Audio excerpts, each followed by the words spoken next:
लगा लिया। माइक लगा लिया, आवाज आ रही है ना? हेलो बोलो। Hello hello.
At home driver app में स्वागत करता हूं।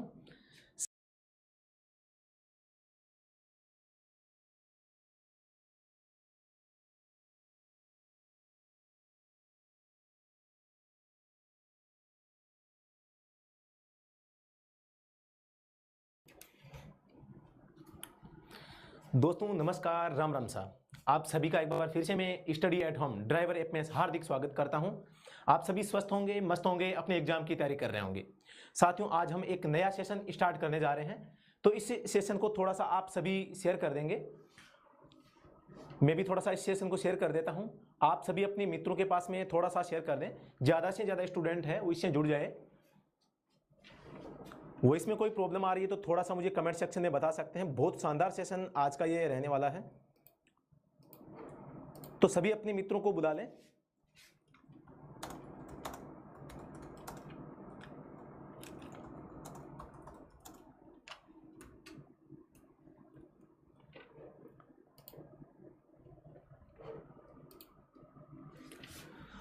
तो दोस्तों सभी को राम राम, सभी का स्वागत है। सभी जुड़ जाएं। वॉइस के बारे में थोड़ा सा बता दें।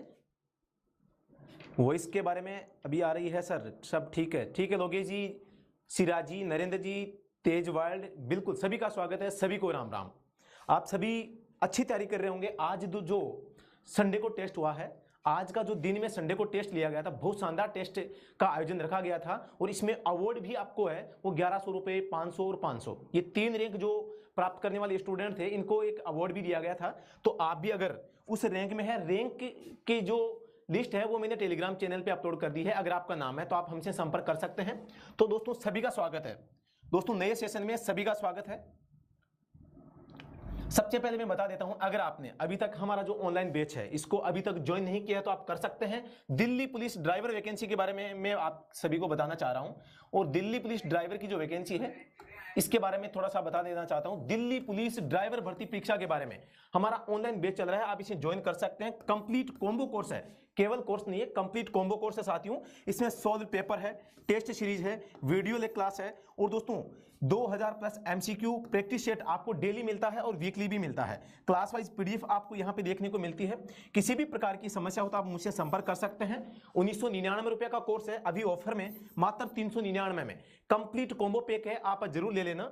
मैं ये आपसे सभी के साथ में ये सूचना शेयर करना चाहूंगा, सबसे न्यूनतम प्राइस में आप सभी के सामने है। दोस्तों आज जो एसएससी जो हमारा कर्मचारी चयन बोर्ड है, इसके द्वारा जो पैटर्न जारी किया गया है, जो सिलेबस जारी किया गया है, उस सिलेबस के बेस्ट पे आज का जो टेस्ट है वो होने वाला है। तो आज हम इसमें 50% करेंगे।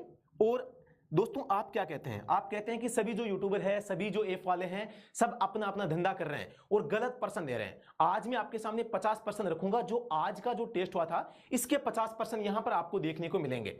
आपको चैलेंज है, एक भी पर्सन इसमें अगर गलत नजर आ जाए तो आप मुझे कमेंट सेक्शन में जरूर बताना। आप सभी ने आज दोपहर में इस टेस्ट को दिया था, काफी अच्छा स्कोर कई स्टूडेंट्स को जो है रहा है, जो हमसे जुड़ा हुआ है उनका तो काफी अच्छा स्कोर इसमें रहा था। और 100 में से लगभग 90-95 नंबर इसमें आए थे। तो जो हमसे जुड़े हुए नहीं हैं, इनके काफी थोड़े से कम नंबर जरूर आए हैं। तो आपको निराश नहीं होना है, आप भी अच्छा स्कोर प्राप्त कर सकते हैं हमारे साथ में जुड़कर। तो दोस्तों शुरू करते हैं आज की क्लास। हम इसमें 50% यहां पे करने वाले हैं। 50 प्रश्नों में दोस्तों आपको एक भी प्रश्न गलत नजर नहीं आएगा, इतना मतलब कि कॉन्फिडेंस के साथ में ये पेपर है वो बनाया गया है। पूरा का पूरा पैटर्न पे जो एसएससी का जो एग्जाम का पैटर्न है उसको पूरा ध्यान में रखा गया है। दोस्तों जो दूसरे जो यूट्यूबर है जो भी हैं वो आपको क्या पढ़ा रहे हैं इससे हमें कोई मतलब नहीं है, हम क्या पढ़ा रहे हैं आज हम इसके बारे में आपको सभी को बताना चाहेंगे। तो आप सभी के सामने पहला प्रश्न है, आप देख रहे हैं सबसे पहला प्रश्न, फिटनेस प्रमाण पत्र को लेकर निम्न में से गलत कथन को चुने। आवाज के बारे में किसी का कोई इश्यू है तो मुझे बता सकता है। क्लास को थोड़ा सा लाइक कर दें, शेयर कर दें। फिटनेस प्रमाण पत्र को लेकर वॉइस एकदम क्लियर है, काफी अच्छे स्टूडेंट्स है वो जुड़ रहे हैं। थोड़ा सा और शेयर कर दें सभी स्टूडेंट्स के पास में क्लास को। आपके पास में जो भी ग्रुप है सभी ग्रुप में इस क्लास को शेयर कर सकते हैं। फिटनेस प्रमाण पत्र को लेकर निम्न में से गलत कथन, पहली बात तो है कि हमें गलत कथन को चुनना है। नंबर 1 ऑप्शन है, नए वाणिज्यिक वाहनों में 2 वर्ष तक का फिटनेस प्रमाण पत्र जारी किया जाता है। वाणिज्यिक यानी कॉमर्शियल व्हीकल की बात हो रही है, यानी कि परिवहन वाहन की बात हो रही है। नंबर बी ऑप्शन है, निजी वाहनों में फिटनेस प्रमाण पत्र 15 वर्ष तक जारी किया जाता है, यह भी सही है। पुराने कॉमर्शियल वाहनों में यानी कि जो नया नहीं है उसकी बात हो रही है, 1 वर्ष के लिए फिटनेस जारी है वो किया जाता है। प्राइवेट वाहनों यानी कि जो निजी वाहन होते हैं साथियों, 15 वर्ष बाद प्रत्येक 2 वर्ष के लिए फिटनेस प्रमाण पत्र है वो जारी किया जाता है। सभी कमेंट सेक्शन में अपना जवाब बता दें, सभी काफी अच्छा जवाब बता रहे हैं। तो ऑप्शन नंबर डी, सभी ने डी बताया है। विकी बेनीवाल जी ने ए बताया है, तो ये गलत है। सभी जिन्होंने डी बताया है बहुत शानदार आपने जो जवाब है दिया है और सभी आप बधाई के पात्र हैं। आप भी जो सिलेक्शन की दौड़ है इसमें आप शामिल हैं। तो ऑप्शन नंबर डी इसका सही हो जाएगा, क्योंकि गलत पूछा है तो गलत कौन सा हो जाएगा? प्राइवेट वाहनों में। दोस्तों प्राइवेट वाहनों में नया वाहन खरीदते हैं तो 15 वर्ष के लिए फिटनेस जारी किया जाता है, उसके बाद में प्रत्येक 5 साल के लिए जितना आपका आरसी रिन्यू होगा उतना ही फिटनेस है वो जारी किया जाएगा। बात करता हूं फिटनेस प्रमाण पत्र के बारे में, जो दोस्तों धारा मोटर व्हीकल एक्ट की धारा है 56 में इसका उल्लेख किया गया है। इसके अलावा फॉरम की बात करता हूं तो यहाँ पर फिटनेस प्रमाण पत्र फॉरम संख्या 38 में जारी किया जाता है। अगर आप धारा 56 के तहत फॉरम 38 में फिटनेस नहीं बनवाते हैं तो धारा 190 लागू होती है। धारा 190 है असुरक्षित वाहन, अगर आप सड़क पे चलाते हैं तो आपको जुर्माना भरना पड़ सकता है, वो जुर्माना 1500 रुपए का होगा। बस इतना फिटनेस प्रमाण पत्र के बारे में आप याद कर लेना। याद क्या करना है दोबारा से बता देता हूं मैं फिटनेस के बारे में। एक तो जो कॉमर्शियल व्हीकल होते हैं, नया वाहन है तो 2 वर्ष के लिए होगा, पुराना वाहन है तो दोस्तों 1 वर्ष के लिए होगा। निजी वाहन की बात करता हूं, पहली बार में 15 वर्ष के लिए, उसके बाद में 5 वर्ष के लिए। बस इतना याद कर लेना। अगले प्रश्न पे हम चलते हैं। प्रश्न संख्या 2 हमारा सामने आ चुका है, सभी पढ़ें, कमेंट सेक्शन में जवाब बताने का प्रयास करें। थोड़ा सा इस क्लास को लाइक कर दें, सभी लाइक कर दें। इतने स्टूडेंट देख रहे हैं क्लास में, अगर मजा आ रहा है, आनंद आ रहा है, कुछ सीखने को मिल रहा है तो सभी इसको लाइक करेंगे। तो प्रश्न संख्या 2 है, इसको पढ़ें और कमेंट सेक्शन में इसका जो सही जवाब है वो बताने का प्रयास करें। वाहन पंजीकरण के संबंध में गलत कथन को चुनें। नए वाहन को अस्थायी पंजीकरण से काम में ले सकते हैं। निजी वाहनों का पंजीकरण 15 साल के लिए जारी होता है। वाहन का पंजीकरण उसकी एक्सपायरी डेट से 2 माह पहले रिन्यू करवा सकते हैं। वाहन पंजीकरण रिन्यू के लिए फॉर्म नंबर 25, याद रखना फॉर्म नंबर 25 है यहाँ पे, में आवेदन किया जाता है। इस प्रश्न का सही जवाब बताने का प्रयास करें। टेस्ट में तो 9, ठीक है।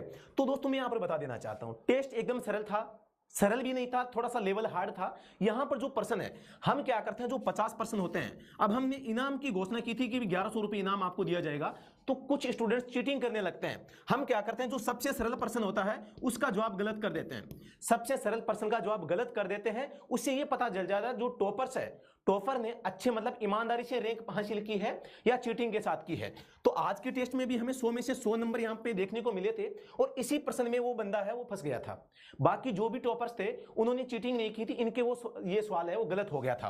तो दोस्तों आपको डरना नहीं है। इस पर्सन में हमने जानबूझ के 26 की जगह 25 है वो कर दिया था।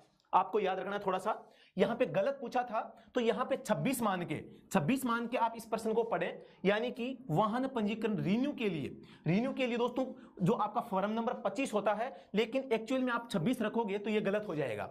ठीक है, तो ये पर्सन ऑप्शन नंबर 2 के जो चारों ऑप्शन है, चारों के चारों ऑप्शन सही है, आपको डरना नहीं है। मैंने आपको कमेंट में इसका जो कमेंट है वो पिन कर दिया था, टेलीग्राम के माध्यम से भी अलर्ट कर दिया था, ऐप के माध्यम से भी नोटिफिकेशन से दे दिया था कि भाई ये पर्सन जानबूझ के गलत किया गया। ठीक है, तो अगले पर्सन पे चलते हैं। पर्सन संख्या 3 हम थोड़ा सा इस पे डिस्कशन कर लेते हैं साथियों। पर्सन संख्या 2 में है नए वाहन में अस्थायी पंजीकरण। अस्थायी पंजीकरण की बात आ जाती है तो सबसे ज्यादा कंफ्यूजन होता है कि इसका रंग कैसा होगा, जो अस्थायी प्लेट होती है इसका रंग कैसा होगा। साथियों मैं बता देता हूं, यहां पर एक नई जानकारी हम आपके साथ में साझा करना चाहेंगे। एक होता है डीलर, एक होता है दोस्तों वाहन का मालिक जो नया वाहन को खरीदता है। दोनों में अलग अलग कंडीशन है। डीलर के पास में वाहन है और दोस्तों तब तक इसके लिए लाल कलर में इसकी प्लेट है वो बनेगी, लाल कलर में बनेगी। और दोस्तों इसके अलावा मैं बता देता हूं, इस पे सफेद या दोस्तों आपका पीला, ये कलर इसमें अंकों के होंगे। जैसे ये डीलर से बाहर आएगी और किसी व्यक्ति के पास में खरीद कर बाहर आ जाएगी तो मालिक के पास में रहेगी, तो इसके 2 कलर हो सकते हैं साथियों, ध्यान रखना। इसका रंग कैसा होगा,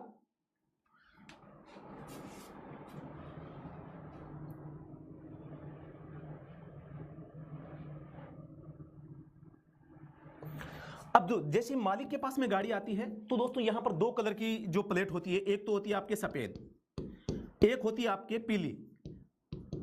अब आपको करना क्या है, इसकी जो नंबर प्लेट है उसका रंग कैसा होगा, यह आपको थोड़ा सा ध्यान से देख लेना है।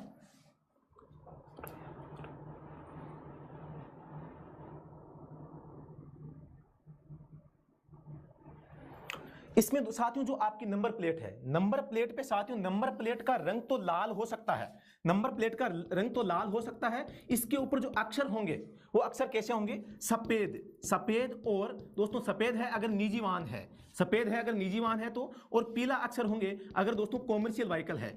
ये दोस्तों नियम है स्टेट वाइज, हर स्टेट का रूल है वो अलग है साथियों। तो यहां पर आपको इसको कुछ नहीं देखना कि भी जो आपका अस्थायी पंजीकरण है इसकी नंबर प्लेट कैसी होगी।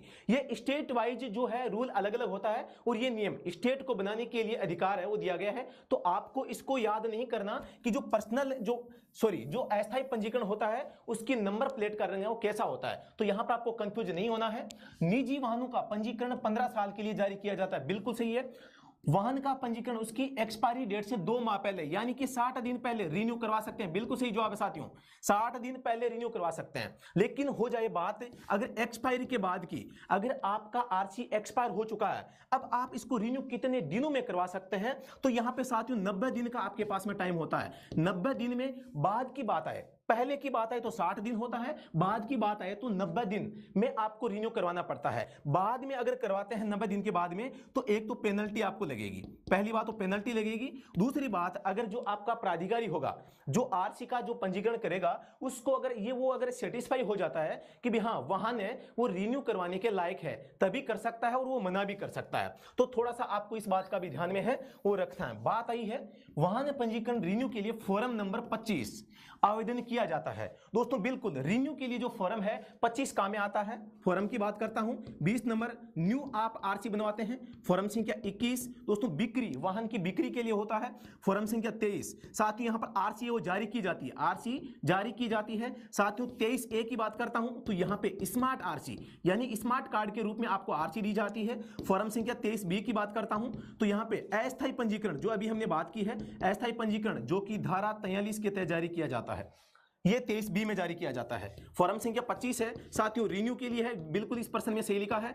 फॉर्म संख्या 26 है, वो डुप्लीकेट होता है, डुप्लीकेट के लिए होता है। तो ये सारी चीजें आपको याद रखनी है। अगले प्रश्न में हम चलते हैं। प्रश्न संख्या 3 आपके सामने है। प्रश्न संख्या 3, प्रश्न को पढ़ें, चित्र को देखें और चित्र को देख के आप ये बताने का प्रयास करें इसका सही जवाब वो क्या होने वाला है। Question should be English. दोस्तों यहां पर हिंदी सेशन में हम इस क्लास को ले रहे हैं, तो केवल यहां पर हिंदी में मिलेगी। कितने दिनों तक कार चला सकते हैं? आरसी के एक्सपायर होने के एक भी दिन बाद में आप गाड़ी नहीं चला सकते, इस बात का थोड़ा सा ध्यान रखें। आपको एक त्रिभुज नजर आ रहा है, त्रिभुज के अंदर क्रॉस का चिन्ह है और यहां पे प्रश्न में क्या पूछा है? चौराया। ये दोस्तों चौराया ही होता है, पहली बात तो याद रखना। चौराहे के संकेत के बारे में सही कथन चुनिए। सही पूछा साथियों, यहां पे केवल सही पूछा, एक ही कथन सही होगा। वृत्त वाला गलत हो जाएगा बिल्कुल। ये त्रिभुज ये हो सकता है, त्रिभुज वाला हो सकता है, वृत्त वाला ये भी गलत हो जाएगा। त्रिभुज जिसका बॉर्डर लाल रंग में, इसका बॉर्डर आप देख सकते हैं चित्र में कैसा है, लाल में है और क्रॉस का चिन्ह हो, ठीक है। पृष्ठभूमि लाल हो, पृष्ठभूमि लाल नहीं है, सफेद है, क्या है? व्हाइट कलर में है। तो इस प्रश्न का सही जवाब क्या हो जाएगा? ऑप्शन नंबर बी जिसने लगाया है वो बधाई का पात्र है, काफी अच्छा जवाब आपने है वो दिया है। तो प्रश्न संख्या 4 पे चलते हैं हम। प्रश्न संख्या 4, मोटर कैब के संबंध में सही कथन को चुनना है। एक भी प्रश्न यहां पे एक डाउटफुल नहीं रहेगा, एक भी प्रश्न गलत नहीं रहेगा, हर प्रश्न में आपको यहां पर बताने वाला हूं। मोटर कैब के संबंध में सही कथन को चुने। ड्राइवर सहित गाड़ी में 6 व्यक्ति बैठ सकते हैं, ड्राइवर के अलावा गाड़ी में 6 व्यक्ति बैठ सकते हैं, ड्राइवर के अलावा गाड़ी में 7 व्यक्ति बैठ सकते हैं और ड्राइवर के अलावा गाड़ी में 5 व्यक्ति बैठ सकते हैं। तो आपको बताना है मोटर कैब, एक तो होती है साथियों मोटर कैब, मोटर कैब, एक होती है साथियों मैक्सी कैब, एक होती है मैक्सी कैब। इन दोनों में अंतर आपको करना है। एक तो होती है मोटर टैक्सी, हिंदी में बात करता हूं, मोटर टैक्सी, एक को तो कहते हैं मोटर टैक्सी, एक को कहते हैं बड़ी टैक्सी। ये हिंदी वाले जो नाम है इनको भी थोड़ा सा आपको देख लेना है। इनका उल्लेख है धारा 2 में किया गया है। धारा 2 में इनकी जानकारी दी गई है कि मोटर कैब क्या होती है और मैक्सी कैब क्या होती है। अब बात करता हूं मोटर कैब की। यहां पे दोस्तों आपको यह अंतर कर लेना है, एक में तो साथियों होता है 6 प्लस ड्राइवर, 6 प्लस ड्राइवर, एक में होता है 7 से 12 प्लस ड्राइवर। अब आपको याद कैसे रहेगा कि बड़ा कौन सा है? तो जैसा कि नाम देख रहे हैं मोटर कैब मैक्सी कैब, तो मैक्सी, मैक्सी यानी मैक्सिमम यानी कि ज्यादा वाला है, ठीक है। तो ये थोड़ा सा आपको हिंट याद रखना है कि जिसमें मैक्सी नाम आ रहा है उसमें ज्यादा आदमी बैठ सकते हैं। दोनों ही पर्सनल व्हीकल है, आपको याद रखना थोड़ा सा, जिनका कॉमर्शियल यूज किया जा सकता है। तो यहां पर 6 प्लस डी यानी कि 6 यात्री प्लस आपका ड्राइवर हो जाएगा, यानी कि ड्राइवर के अलावा गाड़ी में 6 व्यक्ति बैठ सकते हैं। बी जिसने बताया है वो बधाई का पात्र है। जय श्री राम, मोहनलाल जी शर्मा, पवनेश जी सामलेगा, बिल्कुल बी, सभी का स्वागत है। मोहनलाल जी सभी को राम राम, सभी का स्वागत है। काफी अच्छा जवाब आप दे रहे हैं।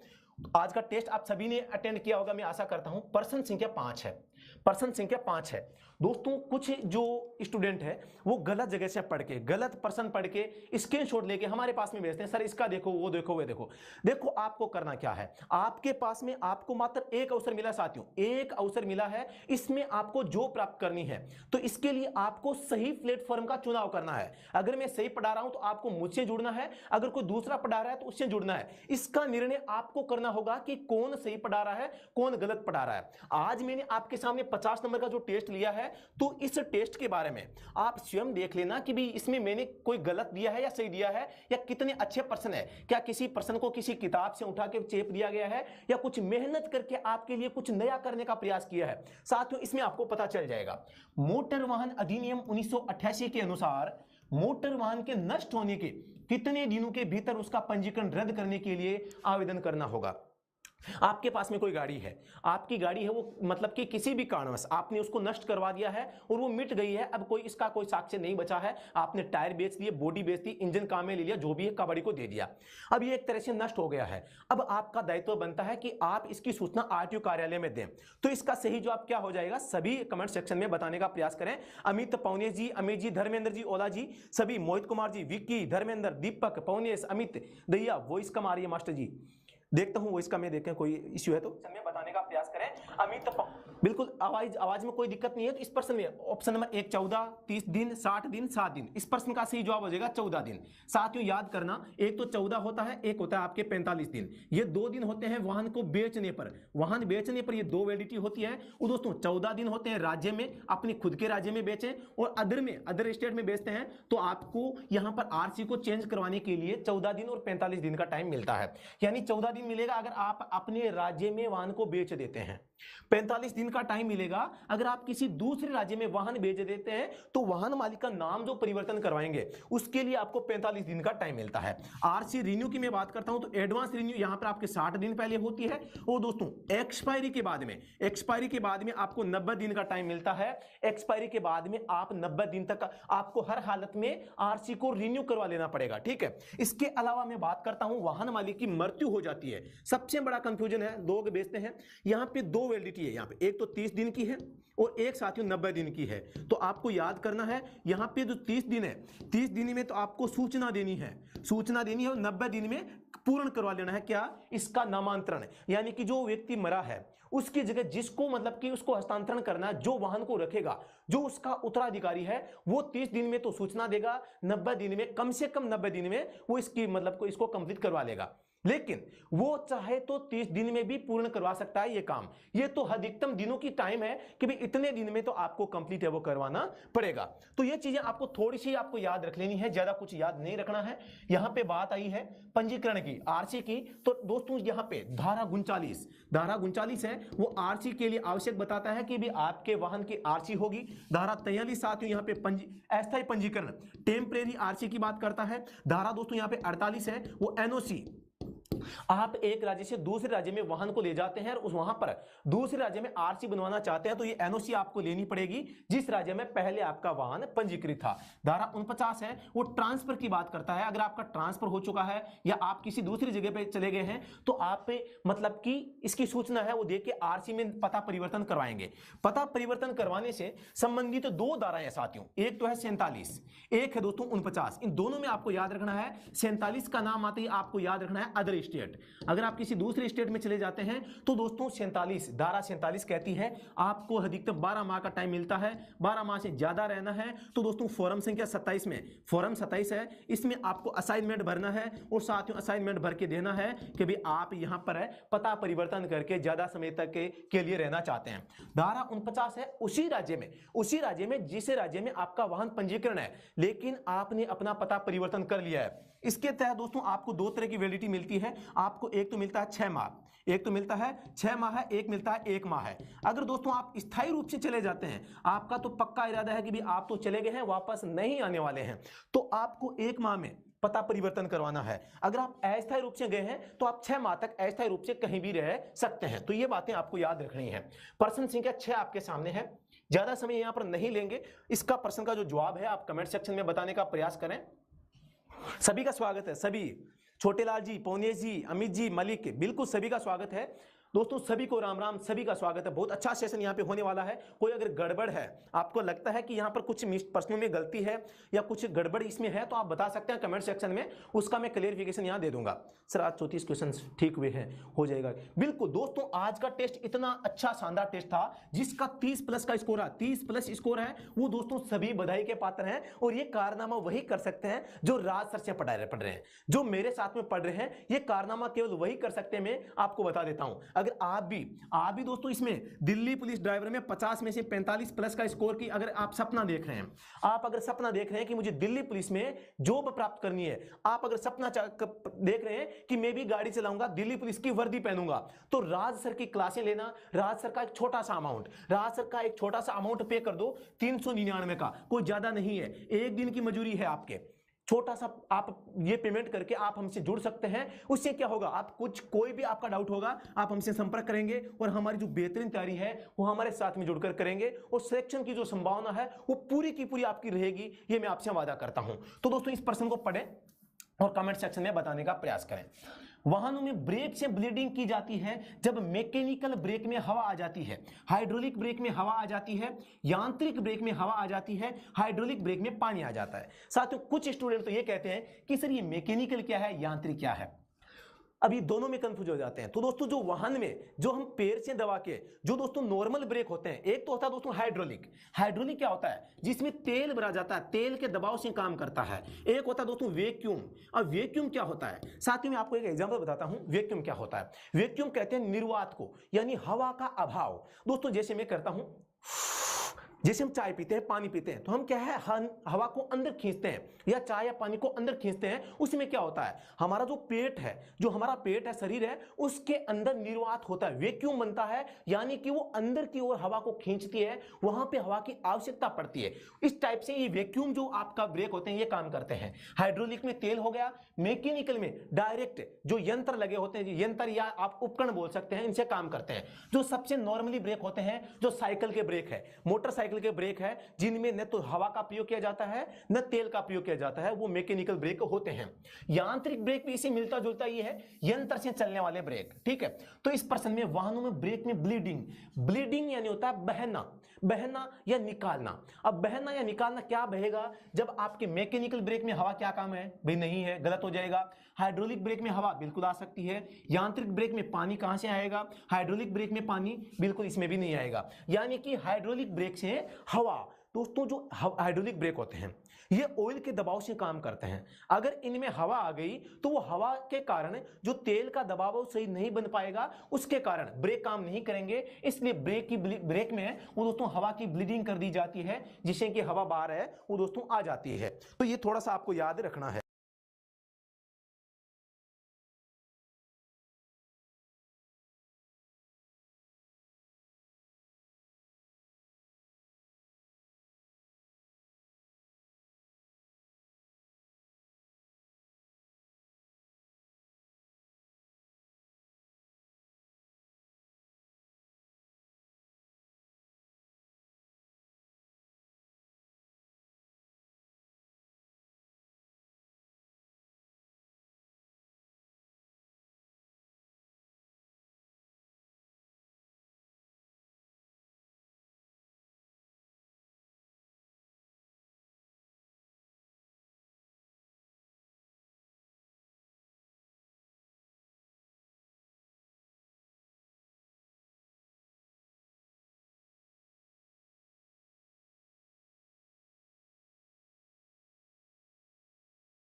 बिल्कुल, आवाज अब आ जाएगी। आवाज नहीं आ रही है, डी आवाज गई नहीं, गई है, आ जाएगी, वापस आ जाएगी, हम जाने इसको नहीं देंगे।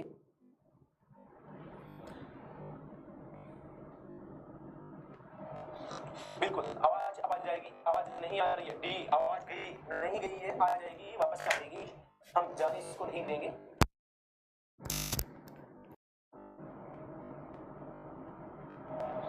बिल्कुल, आवाज अब आ जाएगी। आवाज नहीं आ रही है, एक बार फिर से बताने का प्रयास करें। हम जाने इसको नहीं देंगे। आवाज के बारे में बताएं थोड़ा सा, आवाज कैसे आ रही है? आवाज के बारे में थोड़ा सा बता दें कि आवाज क्लियर आ रही है नहीं आ रही है।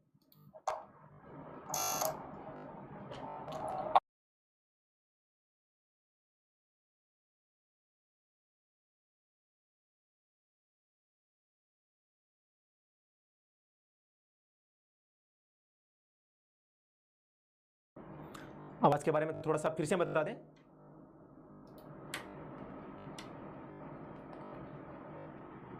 आवाज का इश्यू अगर है तो आप मुझे बताने का प्रयास करेंगे, आवाज की कोई दिक्कत है तो।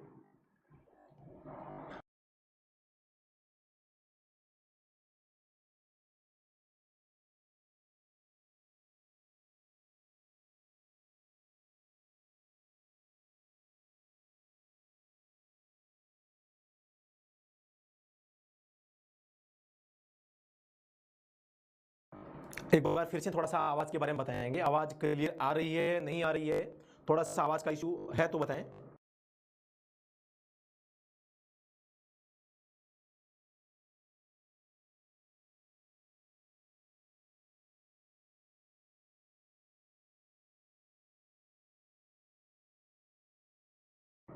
चलो ठीक है, आवाज आ रही है। इस प्रश्न को हम देखते हैं, इस प्रश्न पे हम चलते हैं थोड़ा सा। भी आरटीओ के संबंध में जो फोरम थे, फोरम में गलत कथन आपको बताना है, तो यहाँ पर अंतरराष्ट्रीय फोरम, फोरम संख्या जो 6 है दोस्तों, इसमें आपका डीएल है वो जारी किया जाता है। क्या किया जाता है? डीएल जारी किया जाता है साथियों। जबकि वो दोस्तों अंतरराष्ट्रीय जो लाइसेंस के लिए आवेदन होता है वो फोरम संख्या 4A में होता है और दोस्तों जारी 6A में किया जाता है। थोड़ा सा आपको ये चीजें याद रखनी है। क्या किया जाता है? डीएल जारी किया जाता है साथियों, जबकि वो दोस्तों अंतरराष्ट्रीय।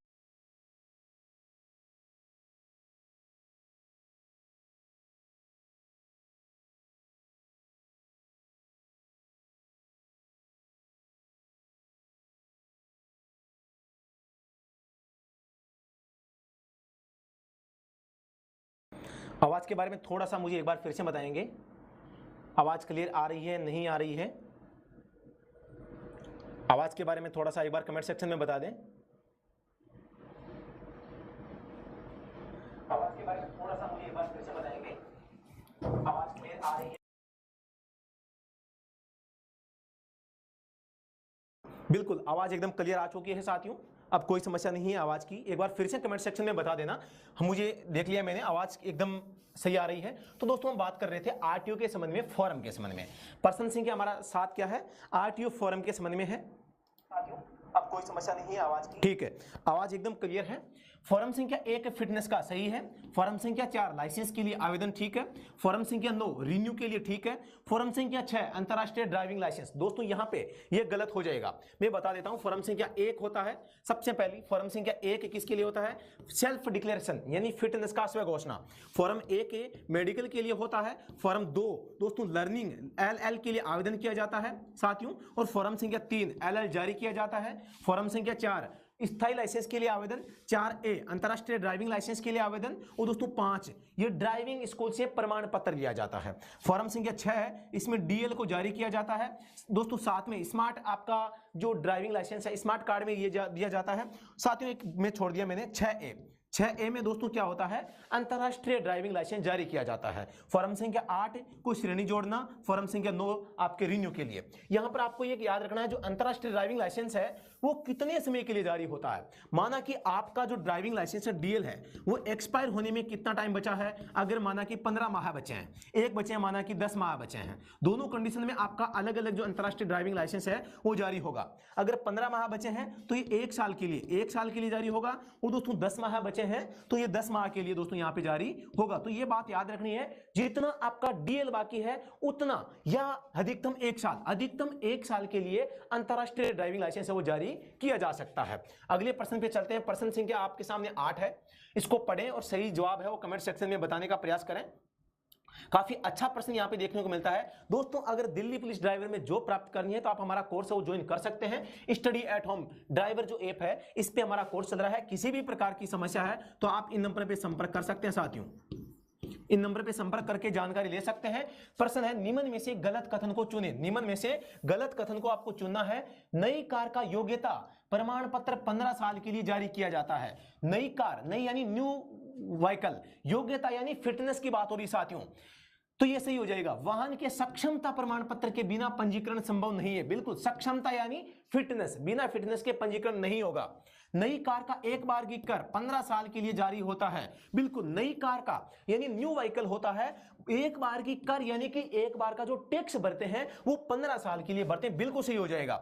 नई कार का प्रदूषण प्रमाण पत्र 6 माह के लिए जारी होता है साथियों। नई कार का जो प्रदूषण प्रमाण पत्र है साथियों 12 माह के लिए जारी किया जाएगा। अब ये प्रदूषण प्रमाण पत्र को लेकर जो फैक्ट है मैं बता देता हूं। वर्तमान में दोस्तों BS4 है 2017 में पूरे भारत में लागू हुआ था, और BS6 है, BS6 BS6 दोस्तों 2020 में आपके लागू हुआ था।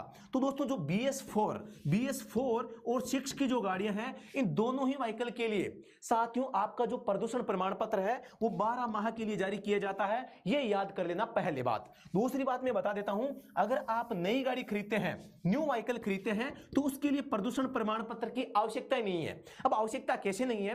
क्योंकि जब कोई भी व्हीकल मैन्युफैक्चर होता है यानी उसका निर्माण किया जाता है, तो वो कंपनी क्या करती है, सबसे पहले ये देखती है फाइनल करने से पहले कि कहीं ये जो इस वाहन का इंजन है वो पोल्यूशन तो नहीं कर रहा है। यानी कि वाहन तब तक मार्केट में नहीं आएगा जब तक उसकी पूरी टेस्टिंग नहीं हो जाएगी। इसका मतलब क्या हुआ, जो पोल्यूशन है उसकी जांच एक बार कंपनी ने स्वयं ने कर दी है। इसलिए जब न्यू व्हीकल होता है उसको 1 साल तक के लिए PUCC की आवश्यकता है, वो नहीं होती, क्योंकि कंपनी ने इसकी टेस्टिंग स्वयं ने कर ली है। जो टेस्टिंग हमसे 100 रुपए या 70 रुपए लेके जो प्रदूषण जांच PUC केंद्र वाले करते हैं, PUC केंद्र वाले जो जांच करते हैं और हमें ये प्रमाण पत्र देते हैं कि भी आपका जो वाहन है प्रदूषण नहीं कर रहा है, वो काम दोस्तों पहले साल के लिए कंपनी करके देती है। इसलिए पहले साल आपको PUCC की आवश्यकता नहीं होती है साथियों, ये आपको ध्यान रखना है।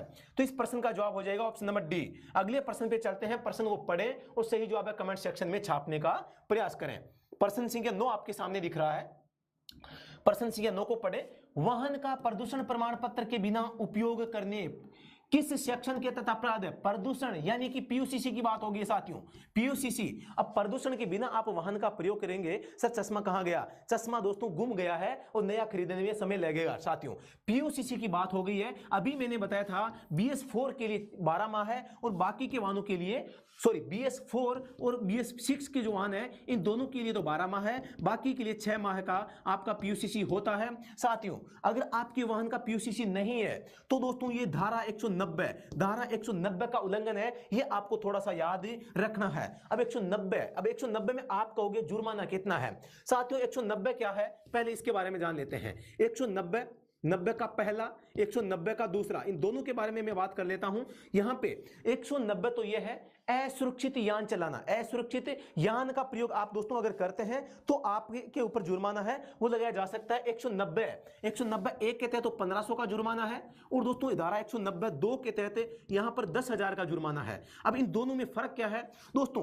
धारा 190 तो कहती है अगर आपको पता है कि ब्रेक फेल हो गए हैं, आपको पता है कि ब्रेक फेल हो गए हैं, फिर भी आप गाड़ी चलाते हैं और पकड़े जाते हैं बिना किसी दुर्घटना के किए हुए, ऐसे पकड़े गए, आपसे कोई गलती नहीं हुई है, ब्रेक फेल थे, आपसे कोई गलती नहीं हुई, आपने कहीं भी टक्कर नहीं मारी, फिर भी पकड़े गए ब्रेक फेल की स्थिति में। इसका मतलब हुआ कि आपको पता था वाहन में कुछ गड़बड़ है, फिर भी साथियों आपने वाहन को चलाया, इसके लिए आपको 1500 का जुर्माना भरना पड़ता, पहली बात।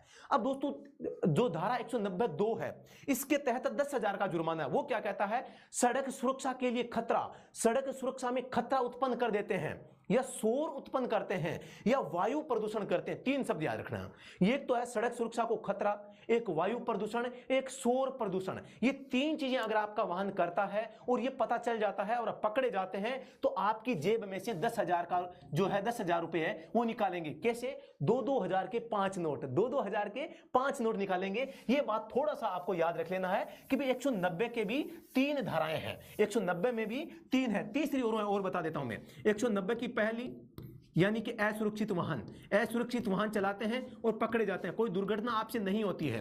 धारा 190 यहां पे 2 की बात करता हूं तो यहां पे एक तो सुरक्षा का खतरा होता है, एक दोस्तों वायु प्रदूषण होता है, वायु एंड शोर प्रदूषण, वायु एवं शोर प्रदूषण करते हैं तो यहां पे 10,000 का जुर्माना है साथियों। कितना है? 10,000 का जुर्माना है। एक धारा आपके 190 3 है, यानी कि इंसान मानव जनित आप खतरा पैदा करते हैं या किसी के साथ में दुर्घटना हो जाती है तो भी दोस्तों यहां पे आपको मतलब कि 10,000 का जुर्माना है आपको भरना पड़ता है। यानी कि आप किसी व्यक्ति को खतरे में डाल देते हैं, किसी व्यक्ति को इस कंडीशन में ले आते हैं कि वो तो बाल बच्चा है या दुर्घटना हो चुकी है, ऐसी स्थिति में साथियों आपको 10,000 का जुर्माना देना पड़ेगा। तो ये चीजें होती है 190 के तहत, तो थोड़ा सा याद रख लेना है। तो इस प्रश्न का जवाब मैं बता देता हूं।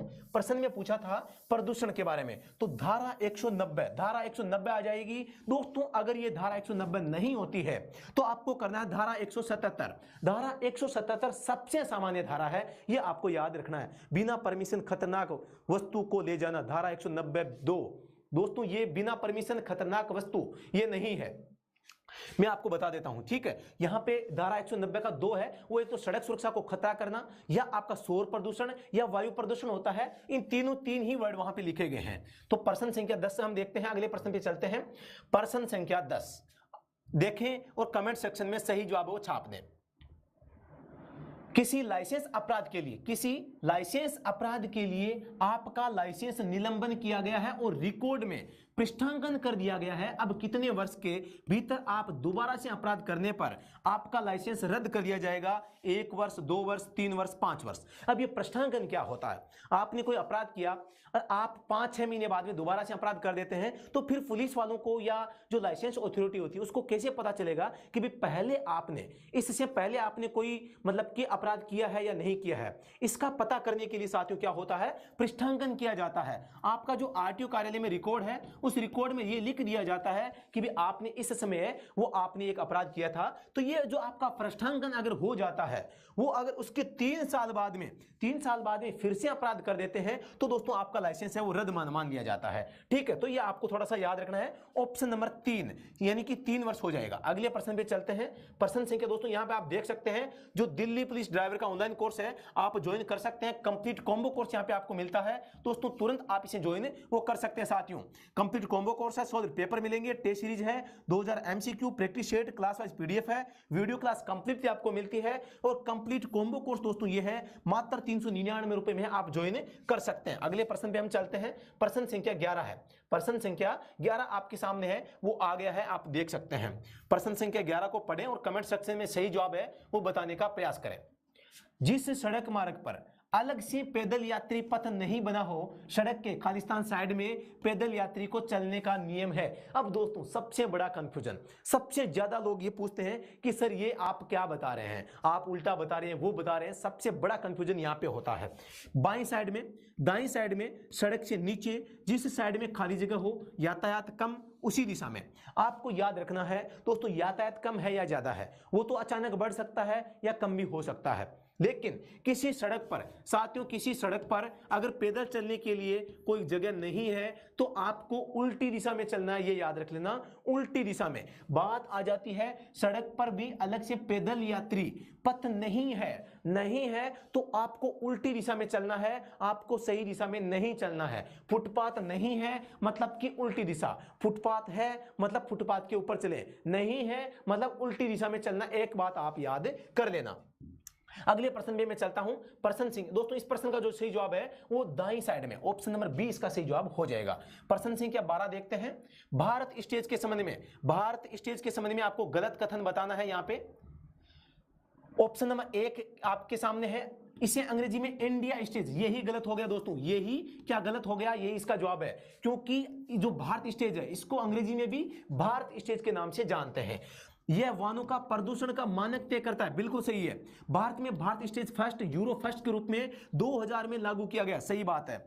वर्तमान में भारत स्टेज 6 संपूर्ण भारत में 2020 से लागू है, 1 अप्रैल 2020 से ये लागू हुआ था, ये भी सही है। यानी कि गलत कौन सा हो गया साथियों, गलत हो गया ऑप्शन नंबर 1, क्योंकि इसको इंडिया स्टेज नहीं भारत स्टेज जानते हैं। अगले प्रश्न पे हम चलते हैं। प्रश्न संख्या 13 है। यातायात संकेतों और चिन्हों का उल्लेख मोटर वाहन अधिनियम की किस धारा में किया गया, यह बताना है। यातायात संकेत चिन्हों का उल्लेख मोटर वाहन अधिनियम की किस धारा में किया गया है? धारा 116, 120, 121, 122। सभी कमेंट सेक्शन में बताने का प्रयास करेंगे। लेफ्ट होगा सर 11 क्वेश्चन में, लेफ्ट नहीं होगा, राइट होगा। 11 नंबर प्रश्न है, इसमें अगर फुटपाथ नहीं बना है तो आपको लेफ्ट में नहीं राइट साइड में चलना है। ये 3-4 बार एग्जाम में प्रश्न आ चुका है। अगर आपको इसका 1 अंक प्राप्त करना है प्रश्न का, तो आप भी राइट साइड में कर देना। ये मैं बस इतना बताना चाहूंगा।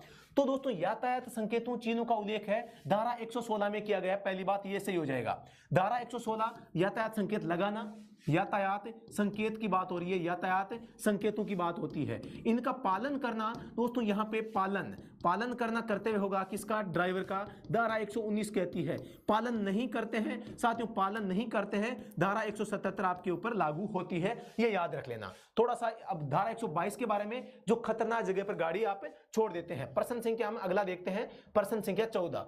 प्रश्न संख्या 14 पे बात कर लेते हैं। आदेशात्मक संकेतों के संबंध में, आदेशात्मक संकेतों के संबंध में गलत कथन चुनना है, गलत कथन चुनना है। अधिकतम गति सीमा, ये रहा अधिकतम गति सीमा का संकेत गोल आकृति में होता है, बिल्कुल गोल आकृति में, सही है। न्यूनतम गति सीमा का संकेत नीली पृष्ठभूमि में बना होता है, ये रहा आपका नीली पृष्ठभूमि में, सही कथन रहा। न्यूनतम गति सीमा का संकेत चिन्ह सफेद रंग में बना होता है, ये चिन्ह रहा नीली पृष्ठभूमि में, ये रहा सफेद कलर में, बिल्कुल सही हो जाएगा।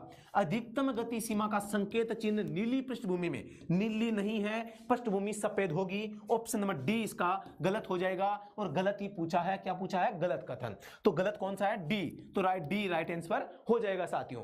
14 में डी, 14 में 3। अब जो स्टूडेंट यहां पर भी इस प्रश्न का जो गलत जवाब दे रहे हैं, इसका मतलब है आपने टेस्ट को भी अटेंड नहीं किया है, तो आपको थोड़ा सा ध्यान से पढ़ाई करनी है।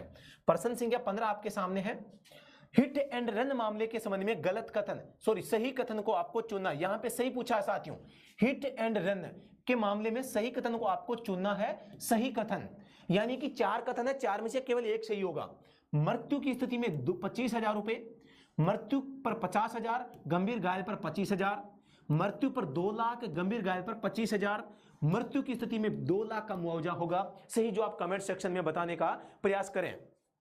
दोस्तों सबसे पहले मैं बता देता हूं 12,500 और एक था आपके 25,000, ये जुर्माना पहले था साथियों, क्या था, ये जुर्माना पहले का था। अब इसको बढ़ा के 12,500 को तो कर दिया है 50,000, 12,500 को तो कर दिया है 50,000, और इसको कर दिया है 2 लाख। क्या कर दिया है, 2 लाख कर दिया है। ये आपको याद रखना है। हिट एंड रन मामले की बात आ जाए, क्लेम की बात आ जाए, धारा 161 में दोस्तों यहां पर इसका उल्लेख किया गया है। आप हिट एंड रन मामले में दोस्तों आप दावा कर सकते हैं किसका, जो आपकी क्षतिपूर्ति है उसके लिए। तो दोस्तों यहां पर अगर आप घायल हो जाते हैं तो 50,000 है, और अगर आप मृत्यु हो जाती है आपकी, तो आपके परिवार वाले आपके लिए 2 लाख का क्लेम हो कर सकते हैं। थोड़ा सा इस बात को याद रखना है। एक प्रश्न पिछले कुछ दिनों से ट्रेंडिंग में चल रहा है, कुछ दिनों में ट्रेंडिंग में चल रहा है, वो है धारा 161 और धारा 164 में अंतर। दोस्तों धारा 161 किसकी है, हिट एंड रन की। धारा 161 आ जाए हिट एंड रन का। धारा 164 है वो दोस्तों, जैसे मैं जा रहा हूं, मेरी गाड़ी से किसी व्यक्ति की टांग टूट जाती है, या वो घायल हो जाता है, या उसकी मृत्यु हो जाती है, उस स्थिति में क्लेम की। तो धारा 161 है, इसमें तो दोस्तों घायल होने पर 50,000 है, घायल होने पर 50,000, और दोस्तों मृत्यु होने पर 2 लाख का जुर्माना, सॉरी 2 लाख का क्लेम यहां पे होता है। लेकिन धारा 164 में सामान्य अगर दुर्घटना होती है तो घायल होने पर दोस्तों कितना है, 2.5 लाख का आपको यहां पर क्लेम मिलता है, और दोस्तों मृत्यु होने पर 5 लाख की राशि है वो आपको, मतलब कि आपके परिवारजनों को दी जाती है। ये तो हो गया घायल का, ये तो हो गया घायल का, और ये हो गया मृत्यु का। ये आपको थोड़ा सा याद रखना है। अब आप कहोगे सर इसकी पहचान कैसे करें, अब इसकी पहचान कैसे करें। दोस्तों जब तक प्रश्न में हिट एंड रन नहीं आए तब तक आपको इसको 164 वाला समझना है। जब तक हिट एंड रन मामला न आए तब तक आपको 164 वाला समझना है। तो इस प्रश्न का सही जवाब क्या हो जाएगा साथियों, ये मृत्यु की स्थिति में 2 लाख का मुआवजा, मृत्यु की स्थिति में 2 लाख का मुआवजा, केवल ऑप्शन नंबर डी इसका है दोस्तों सही जवाब हो जाएगा। बाकी क्योंकि इसमें 2 लाख, ये 25,000 गलत हो गया, 50,000 गलत हो गया, और इसमें भी 25,000 गलत हो गया। अगले प्रश्न पे हम चलते हैं। प्रश्न संख्या 16 आपके सामने है। नीचे दिए गए संकेतों के संबंध में निषेधात्मक संकेत, निषेधात्मक संकेत है आपको बताना है। दाएं मुड़ना अनिवार्य है, अनिवार्य बता दिया, मतलब रोक नहीं रहा है। निषेध का मतलब क्या है, आपको मना कर रहा है किसी काम के लिए। आगे जाकर बाएं मुड़े या सीधे चले, ये भी आपको काम करने का कह रहा है। स्पीड लिमिट 50 किलोमीटर प्रति घंटा है, यह भी आपको कह रहा है कि भैया आपको 50 किलोमीटर में आपको इससे कम चलना है, बल्कि रोक नहीं रहा है। तो निषेधात्मक जो संकेत होते हैं वो दोस्तों एक तो गोलाकृति में होते हैं, और उनके ऊपर एक तिरछी लाल विकिरण भी होता है। तो यहां पार्किंग निषेध है, पी हो जाएगा, इसको काट देंगे, ये पार्किंग निषेध का क्या हो जाएगा, निषेधात्मक संकेत हो जाएगा, मतलब कि आपको मना करता है। ठीक है, तो ये प्रश्न ऑप्शन नंबर डी इसका सही जवाब हो जाएगा। प्रश्न संख्या हम 17 देखते हैं। Motor vehicle act, motor vehicle act की कौन सी धारा में किशोरों द्वारा अपराध का उल्लेख है, वो किस धारा में वर्णित है, ये बताना है। मोटर व्हीकल एक्ट की किशोरों द्वारा अपराध की बात आई है। धारा 196, धारा 177, धारा 77 ए और 199 ए। तो दोस्तों इसका सही जवाब क्या हो जाएगा दोस्तों, धारा 196 बीमा से संबंधित है, वाहन इंश्योरेंस। धारा 177 सामान्य अपराध, सामान्य अपराध से संबंधित है साथियों, सामान्य अपराध से संबंधित है। धारा 177A 118 धारा 118 है, जो ड्राइविंग रूल है DR है, इनका उल्लंघन करते हैं तो दोस्तों आपके ऊपर जुर्माना लगाया जाता है, यह आपको याद रखना है। धारा 199 किशोरों द्वारा अपराध करने पर दोस्तों ये धारा 199A है वो लागू होती है, याद रखना है। तो इस प्रश्न का सही जवाब क्या हो जाएगा साथियों? प्रश्न का सही जवाब हो जाएगा D। अगले प्रश्न पे चलते हूं। प्रश्न संख्या 18 आपके सामने है।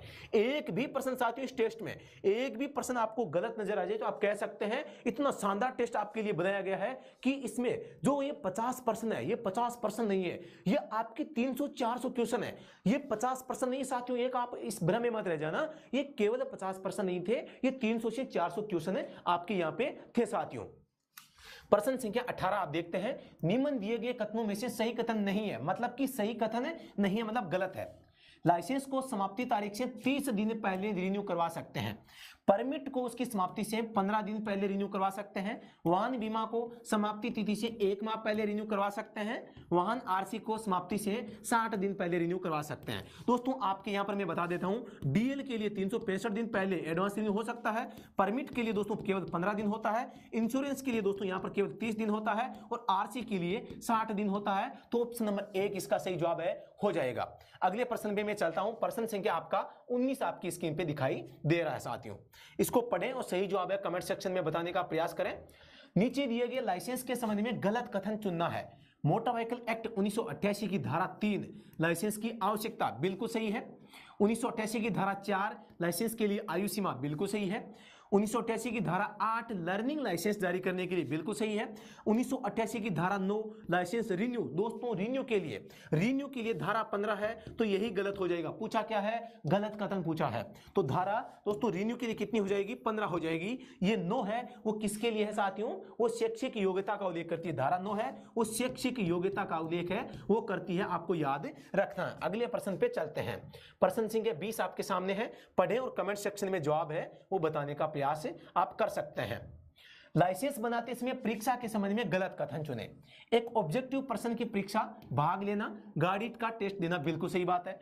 टेस्ट में दिए गए प्रश्नों का 33% अंक प्राप्त नहीं करने पर उसे फेल समझा जाएगा, यह दोस्तों गलत है। यहां पे आपको 60% अंक है वो हासिल करने होते हैं जितने प्रश्न आते हैं। अगर 20% है तो दोस्तों यहां पे 12 प्रश्न करने हैं, और दोस्तों अगर 10% है तो 10 में से 6% सही करने होते हैं। टेस्ट में फेल होने पर आगामी 7 दिवस बाद दोबारा से टेस्ट देने का अवसर वो दिया जा सकता है। 3 बार फेल होने पर टेस्ट हेतु 60 दिन बाद अवसर है वो मिलता है। तो इस प्रश्न का सही जवाब, नमस्ते, बिल्कुल रवि जी, विकी जी, चेतन लाल जी, मोहम्मद जी, रवि लांबा, छोटे लाल जी, बिल्कुल सभी का जवाब है। दोस्तों आप जवाब गलत दे रहे हैं, कुछ स्टूडेंट है साथियों अभी भी इस प्रश्न का गलत है वो जवाब दे रहे हैं। तो इस प्रश्न का जवाब क्या हो जाएगा साथियों? इस प्रश्न का जवाब हो जाएगा ऑप्शन नंबर बी। प्रश्न संख्या 21 की बात करते हैं। वाहन की नंबर प्लेट के बारे में यहां पर बात हो रही है। वाहन की नंबर प्लेट, इसका आपको सही जवाब कमेंट सेक्शन में बताना है क्या होगा। बिल्कुल सभी को नमस्कार, सभी का स्वागत है, सभी को राम राम। आप सभी स्वस्थ होंगे, मस्त होंगे, अपने एग्जाम की अच्छी तैयारी कर रहे होंगे। तैयारी अच्छी तो तभी होगी जब राज सर के टेस्ट में 30+ नंबर ले आओगे। राज सर के टेस्ट में जो 30+ नंबर ले आता है वो मतलब कि अच्छी तैयारी कर रहा है। लेकिन राज सर के अगर आप राज सर का कोर्स ले लिया और वहां से तैयारी कर ली तो 30 नहीं, मैं आपको 45+ आपके लाके नंबर है वो देने वाला हूं। वाहन की नंबर प्लेट की साइज, गलत कथन बताना है। कार के लिए 340 × 200, बस के लिए 340 × 240, बाइक फ्रंट 285 × 45 और पैसेंजर कार के लिए 500 × 120। तो दोस्तों यहां पे गलत हो जाएगा बस वाला।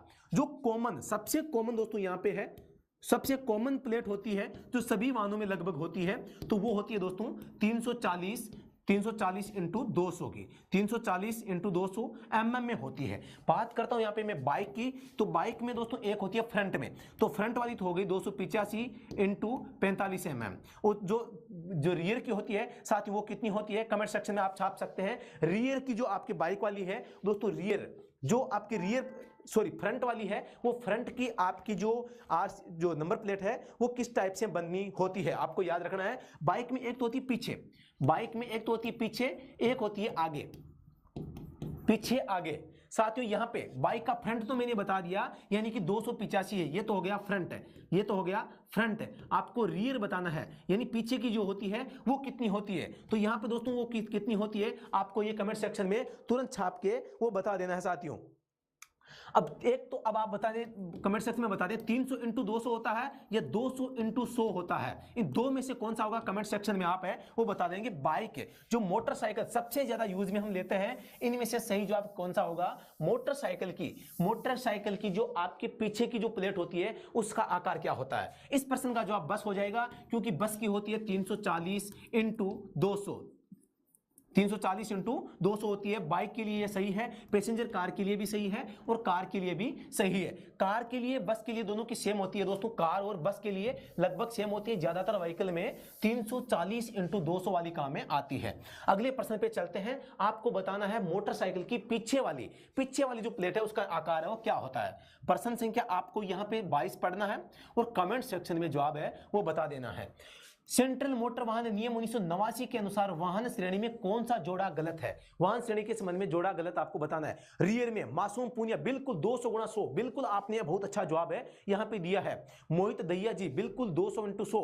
मोटरसाइकिल की जो रियर की है बिल्कुल 200 इंटू 100 mm की यहाँ पे पीछे की जो आपकी नंबर प्लेट होती है उसका आकार होता है। आप सभी ने बहुत अच्छा जवाब यहाँ पे दिया है। इसको पढ़े, सेंट्रल मोटर व्हीकल एक्ट 1989 की बात हो रही है। यहाँ पे L2 श्रेणी में 45 किमी तक स्पीड व 45 सीसी तक इंजन वाले वाहन L2 में आते हैं। ठीक, एम यात्री व यात्री सामान, ठीक है। M2 श्रेणी में यात्री व यात्री सामान वाहन जिनमें चालक सहित 8 सीट से अधिक 5 टन। एन श्रेणी माल वाहन में गुड्स कैरिज। आपको बताना है सही जवाब है वो क्या होगा।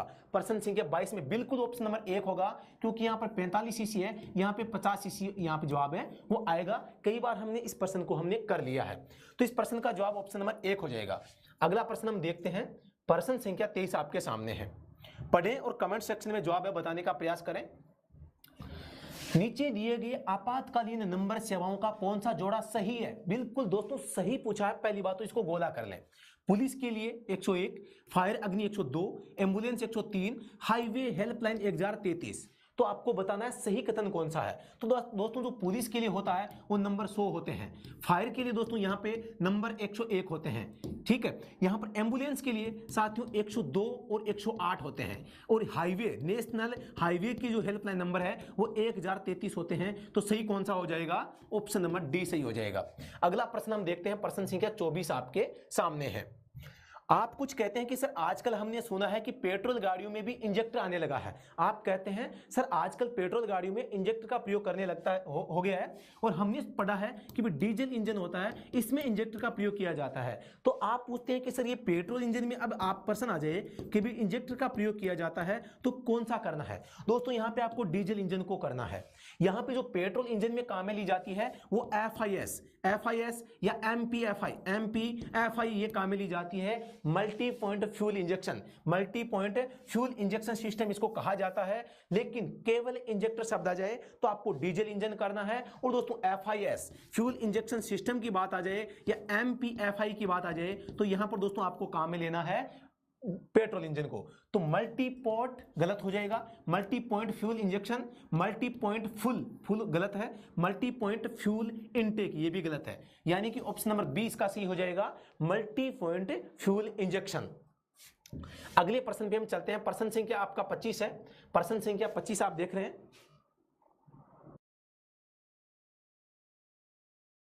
प्रश्न संख्या 25 का आप जवाब है वो बताने का प्रयास करें। मेडिकल सर्टिफिकेट के संबंध में प्रश्न आया है और काफी कंफ्यूजन आपको यहां पर होता है और बार बार आप कमेंट में ये लिखते हैं कि सर इसका ऐसे कैसे हो गया।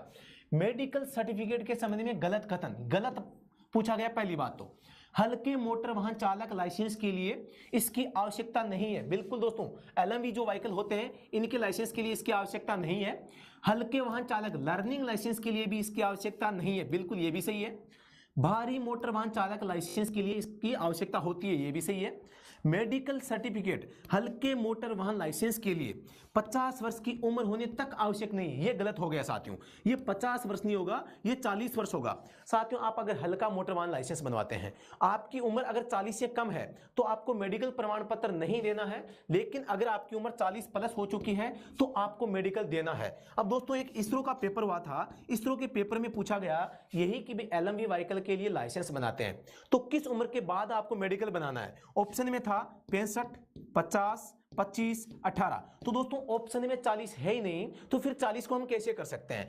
जो ऑप्शन है इन ऑप्शन के अनुसार हमें 50 को टिक करना पड़ेगा, और इसी को देखते हुए जो दूसरे लोग पढ़ा रहे हैं वो ये सोचते हैं कि 50 इसका सही जवाब होता है। 50 नहीं है, ऑप्शन में 50 आया था, 40 नहीं था, इसीलिए 50 को सही माना गया है। लेकिन नियम क्या है? नियम 40 वर्ष का है, ये थोड़ा सा आपको याद रख लेना है। तो ये जो इसरो का पेपर था उसमें ऑप्शन इस हिसाब से थे कि 40 ऑप्शन में नहीं था, इसीलिए आपको वहां तो 50 करना पड़ा, लेकिन नियम क्या है? 40 साल का नियम है, ये आपको थोड़ा सा याद रखना है। तो ऑप्शन नंबर डी इसका सही हो जाएगा। अगला प्रश्न देखते हैं, प्रश्न संख्या 26 आपके सामने है। प्रश्न को पढ़ें और कमेंट सेक्शन में इसका जवाब है वो बताने का प्रयास करें। वाहनों में से संबंधित सुरक्षा उपकरण के संबंध में कथन पहला पढ़ना है, हेलमेट ISI प्रमाणित होना चाहिए। नंबर 2 है, हेलमेट भारतीय मानक संस्थान द्वारा प्रमाणित होना चाहिए। ठीक है, भारतीय मानक संस्थान का नाम भारतीय मानक ब्यूरो कर दिया गया। बिल्कुल दोस्तों, जो आपका ISI था, पहले ISI था, अब इसको BIS बना दिया गया। कब बनाया गया था? 1987 में। आपको थोड़ा सा याद है, यहां पे रखना है, यानी कि जो पहले भारतीय मानक संस्थान इंडियन स्टैंडर्ड इंस्टीट्यूशन था, इसको अब ब्यूरो ऑफ इंडियन स्टैंडर्ड है वो बना दिया गया है। थोड़ा सा ये आपको याद रखना है। ISI को क्या बना दिया गया है? BIS बना दिया गया। कब बनाया गया था? 1987 में। बनाया नहीं, केवल नाम परिवर्तन हुआ है, यह आपको याद रखना है। तो कथन 1, 2, 3 तीनों कथन दोस्तों यहां पे सही है, ऑप्शन नंबर डी सही हो जाएगा। प्रश्न संख्या 27 आपके सामने है, पढ़ें और कमेंट सेक्शन में सही जवाब है वो बताने का आप प्रयास करें। सभी जो स्टूडेंट है वो कमेंट सेक्शन में अपना जवाब है वो कमेंट करेंगे कि प्रश्न संख्या 27 है, इसका जवाब है दोस्तों क्या हो सकता है।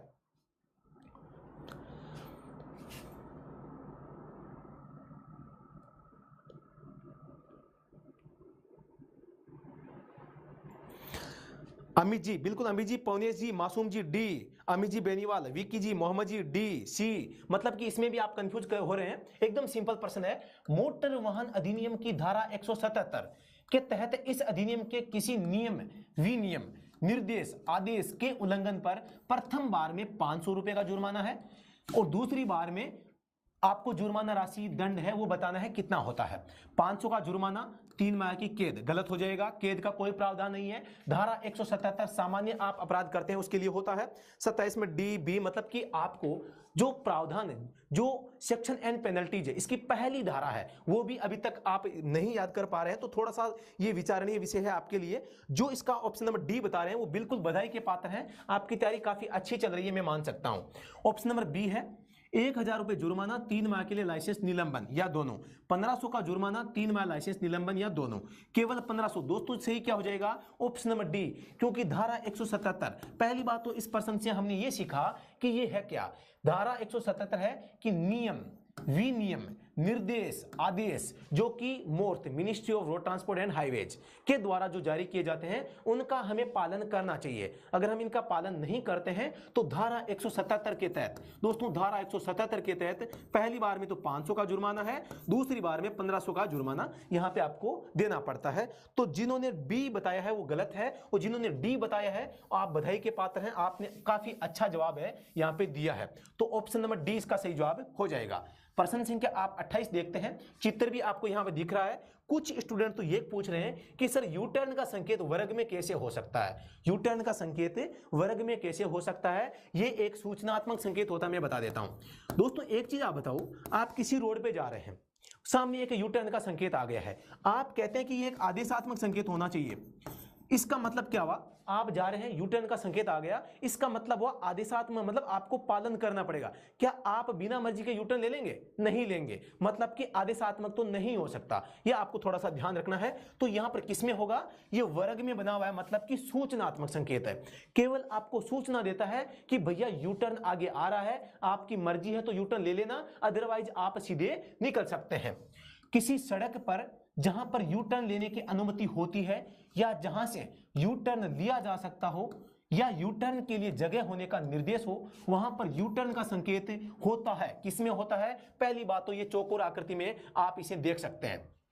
वृत्त वाला गलत हो जाएगा, दोनों गलत हो गए। त्रिभुज वाला गलत हो गया, बचा एक वर्ग वाला। वर्ग यानी जिसकी चारों भुजाएं समान होती है। वर्ग भी आ सकता है और आयत भी आ सकता है, क्योंकि जो सूचनात्मक संकेत है वो वर्ग और आयत में दोनों में होती है। पहली बात ये भी आप ध्यान रख लेना। वर्ग में जिसकी पृष्ठभूमि नीली हो, ये पृष्ठभूमि दोस्तों यहां पे दिख रही है नीली, और संकेत सफेद रंग में हो, ये संकेत आपको दिख रहा है व्हाइट कलर में, तो ऑप्शन नंबर सी इसका जवाब है, वो सही हो जाएगा। 28 में सी, नीड पीडीएफ इन इंग्लिश, बिल्कुल हम कोशिश करेंगे इंग्लिश में भी इनको कन्वर्ट करवाने की। अवधेश जी बिल्कुल सी आप बता रहे हैं, जिन्होंने सी बताया है काफी अच्छा जवाब आपने बताया है। अवधेश जी पहले सी बता रहे हैं फिर डी बता रहे हैं, थोड़ा सा कंफ्यूज आपको लगता है, मैंने आपका कंफ्यूजन दूर कर दिया है।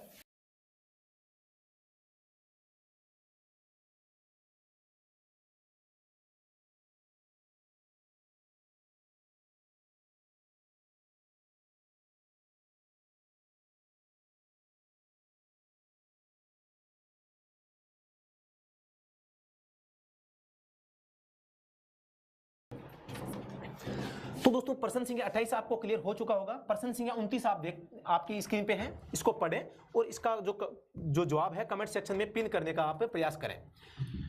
प्रश्न संख्या 29 है, राष्ट्रीय राजमार्ग दूरभाष सहायता नंबर के बारे में सही कथन नहीं है।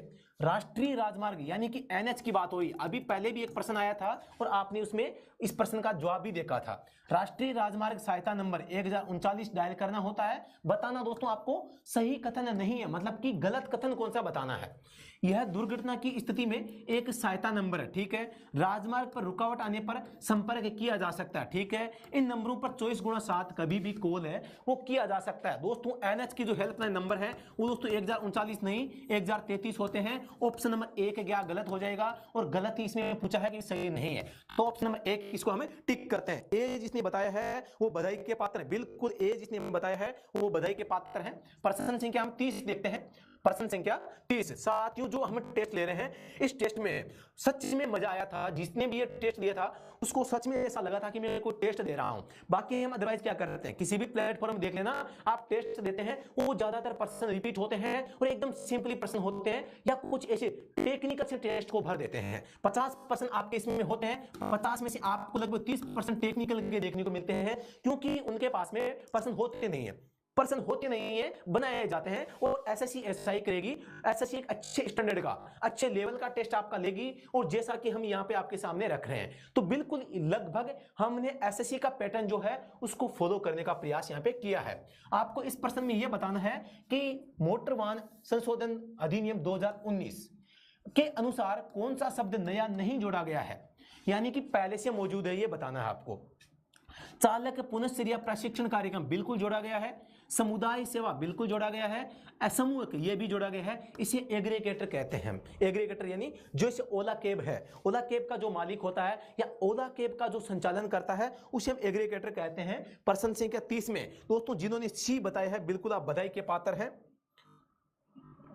आवाज ब्रेक हो रही है, थोड़ा कमेंट सेक्शन में बताएं आवाज ब्रेक हो रही है क्या, थोड़ा सा आवाज के बारे में बताएं। आवाज अगर ब्रेक हो रही है तो थोड़ा सा बताने का प्रयास करें।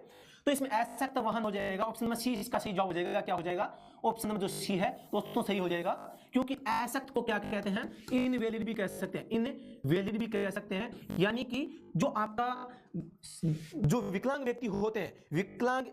हाँ सर, हाँ सर हो रही है, थोड़ा सा मैं प्रयास करूंगा इसको सही करने का।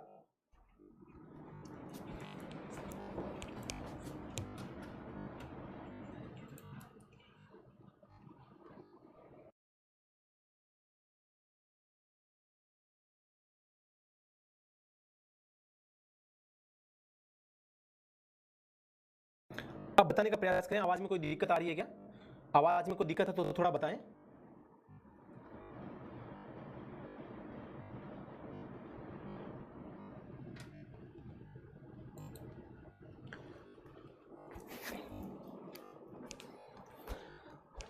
आवाज क्लियर, आवाज के बारे में बताएं थोड़ा सा, आवाज आ रही है नहीं आ रही है। यस सर बफरिंग हो रही है, वॉइस नॉट क्लियर, थोड़ा सा फिर से बताएं। अभी भी क्लियर नहीं है।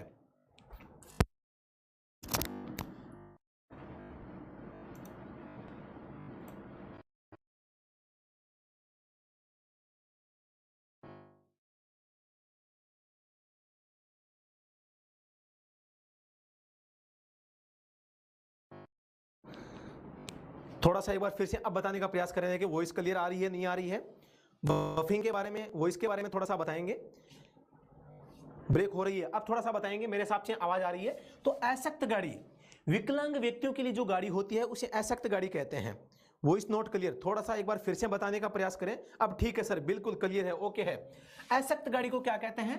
अशक्त गाड़ी यानी कि विकलांग व्यक्ति के लिए, शारीरिक रूप से असक्षम व्यक्तियों के लिए जो गाड़ी होती है उसे दोस्तों अशक्त गाड़ी कहते हैं, उसे हम इनवैलिड गाड़ी कहते हैं। लेकिन याद रखना 2019 में इसको भी बदल दिया गया है, इसको बदल कर नाम कर दिया गया है अडेप्टेड व्हीकल। अडेप्टेड ये टी आएगा बीच में, अडेप्टेड व्हीकल हो जाएगा, या हिंदी में मैं बात करता हूं रूपांतरित जो यान होते हैं वो इसको कहा जाता है, आपको याद रखना है। अंग्रेजी में तो अडेप्टेड आएगा, हिंदी में रूपांतरित यान इसको कर दिया गया है, यह भी आपको याद रखना है। ऑप्शन नंबर सी इसका सही जवाब हो जाएगा। प्रश्न संख्या हम 31 देखते हैं। ट्यूबलेस टायर का लाभ नहीं है। काफी अच्छा प्रश्न है, पहले भी हमने इस पे जो काफी मतलब की बहस कर ली है, और जो पिछला वीडियो था उसमें हमने काफी डिस्कशन कर लिया था, तो आपको याद होगा। प्रश्न संख्या 31, ट्यूबलेस टायर का लाभ नहीं है। इसमें हवा का रिसाव धीरे धीरे होता है, बिल्कुल सही है। ये अधिक फ्लैट होकर चलने की संभावना होती है। फ्लैट यानी क्या होता है? फ्लैट यानी ये थोड़ा सा दब के चलता है, लेकिन जो ट्यूबलेस टायर होता है वो दब के नहीं चलता है, वो हार्ड होता है। हार्ड होने से फ्लैट होकर कम चलता है। संभावना किसकी रहती है? अधिक की नहीं रहती, कम की रहती है, ठीक है। तो ये गलत हो जाएगा। अधिक ईंधन दक्षता प्राप्त होती है, ठीक है। ये फ्रिक्शन से भी ज्यादा गर्म नहीं होते हैं, यानी कि घर्षण से भी गर्म ज्यादा नहीं होते हैं, क्योंकि जो टायर की जो गर्मी है वो डायरेक्ट कहां जाती है? टायर के अंदर की हवा में। हवा किसके संपर्क में रहती है? रिम के संपर्क में। और रिम किसके संपर्क में रहती है? वायु के संपर्क में। तो ये ऊर्जा का स्थानांतरण चलता रहता है। हवा जो टायर है वो गर्म होता रहता है, ठंडा होता रहता है, तो ज्यादा गर्म नहीं होगा, ये भी सही हो जाएगा। तो ऑप्शन नंबर बी जिसने बताया है वो बधाई के पात्र हैं। क्लियर आ रही है सर? बिल्कुल ठीक है, कोई बात नहीं। अगले प्रश्न पे हम चलते हैं प्रश्न सिंह के। दोस्तों सबसे पहले मैं बता देता हूं, अगर आपने अभी तक जो हमारा ऑनलाइन बैच है वो ज्वाइन नहीं किया तो आप कर सकते हैं। अगर आपका सपना है दिल्ली पुलिस ड्राइवर में जॉब प्राप्त करना, आप भी अपने सपने को करना चाहते हैं साकार, और आपके घर वालों का आपका सपना है कि मैं वर्दी पहनूं, दिल्ली पुलिस ड्राइवर की गाड़ी चलाऊं और मुझे भी एक सरकारी जॉब प्राप्त हो जाए, तो दोस्तों आप है, आपके पास में एक सुनहरा अवसर है और आप हमारा कोर्स ज्वाइन कर सकते हैं। ड्राइवर भर्ती का कंप्लीट कोर्स है, कंप्लीट कॉम्बो कोर्स है, सारी सुविधाएं आपको इसमें मिलती है, और एक बेहतरीन तैयारी के साथ में, एक बेहतरीन प्लेटफॉर्म के पास में, और एक बेहतरीन गुरु, बेहतरीन टीचर से पढ़ने का आपको मौका मिलता है। तो आप हमसे जुड़ सकते हैं साथियों। अगले प्रश्न पे हम चलते हैं। प्रश्न संख्या आपके 32 है। मल्टी लेन सड़क मार्ग के बारे में यहां पे आया है। मल्टी लेन सड़क मार्ग के बारे में आपको गलत कथन बताना है। मल्टी लेन सड़क मार्ग के संबंध में गलत कथन। मल्टी लेन का मतलब 3 से अधिक लेन, सबसे दायां लेन ओवरटेकिंग लेन, सही बात है। भारी मोटर वाहनों के लिए सबसे बायां लेन होता है, ठीक है। हल्के मोटर वाहनों के लिए मध्य लेन होता है, ये भी ठीक है। मल्टी का मतलब 3 से अधिक नहीं, कोई जरूरी नहीं है 3 से अधिक हो। मल्टी का मतलब होता है 2 या 2 से अधिक, 2 या 2 से अधिक होगा उसको हम मल्टी लाइन बोल सकते हैं। मल्टी किसे बोल सकते हैं? एक को एक बोलेंगे, 2 को 2 बोलेंगे, जैसे 2 या 2 प्लस आ गई तो इसको हम मल्टी बोल सकते हैं। मल्टी होता है 1 से अधिक या 2 से अधिक है, ठीक है। तो यहां पर 3 से अधिक होगी, ये जरूरी नहीं है। तो ऑप्शन नंबर ए इसका मतलब कि गलत हो जाएगा, गलत ही पूछा गया है। तो जिन्होंने आपके ऑप्शन नंबर आपका कल नहीं लगता है सर, क्या पूछ रहे हैं भाई साहब? प्रमोद जी गुर्जर सही बताने का प्रयास करें। आवाज नहीं आ रही है, आवाज आ रही है नहीं आ रही है, थोड़ा सा सभी बताएंगे। आवाज के बारे में थोड़ा सा बताएंगे, आवाज का कोई इश्यू है या नहीं है। अगले प्रश्न पे चलते हैं। प्रश्न संख्या आपका 33 है। वाहन में गियर बॉक्स का कार्य होता है, गियर बॉक्स के बारे में आपको बताना है। वाहन में गियर बॉक्स का काम क्या होता है ये बताना है। गियर बॉक्स का कार्य होता है इंजन टॉर्क में परिवर्तन करना, इंजन टॉर्क के साथ स्पीड नियंत्रित करना, या स्पीड को कम या ज्यादा करना। आवाज नहीं आ रही है सर, वॉइस क्लियर नहीं आ रही। अच्छा, थोड़ा सा देखने का प्रयास करें, देखें।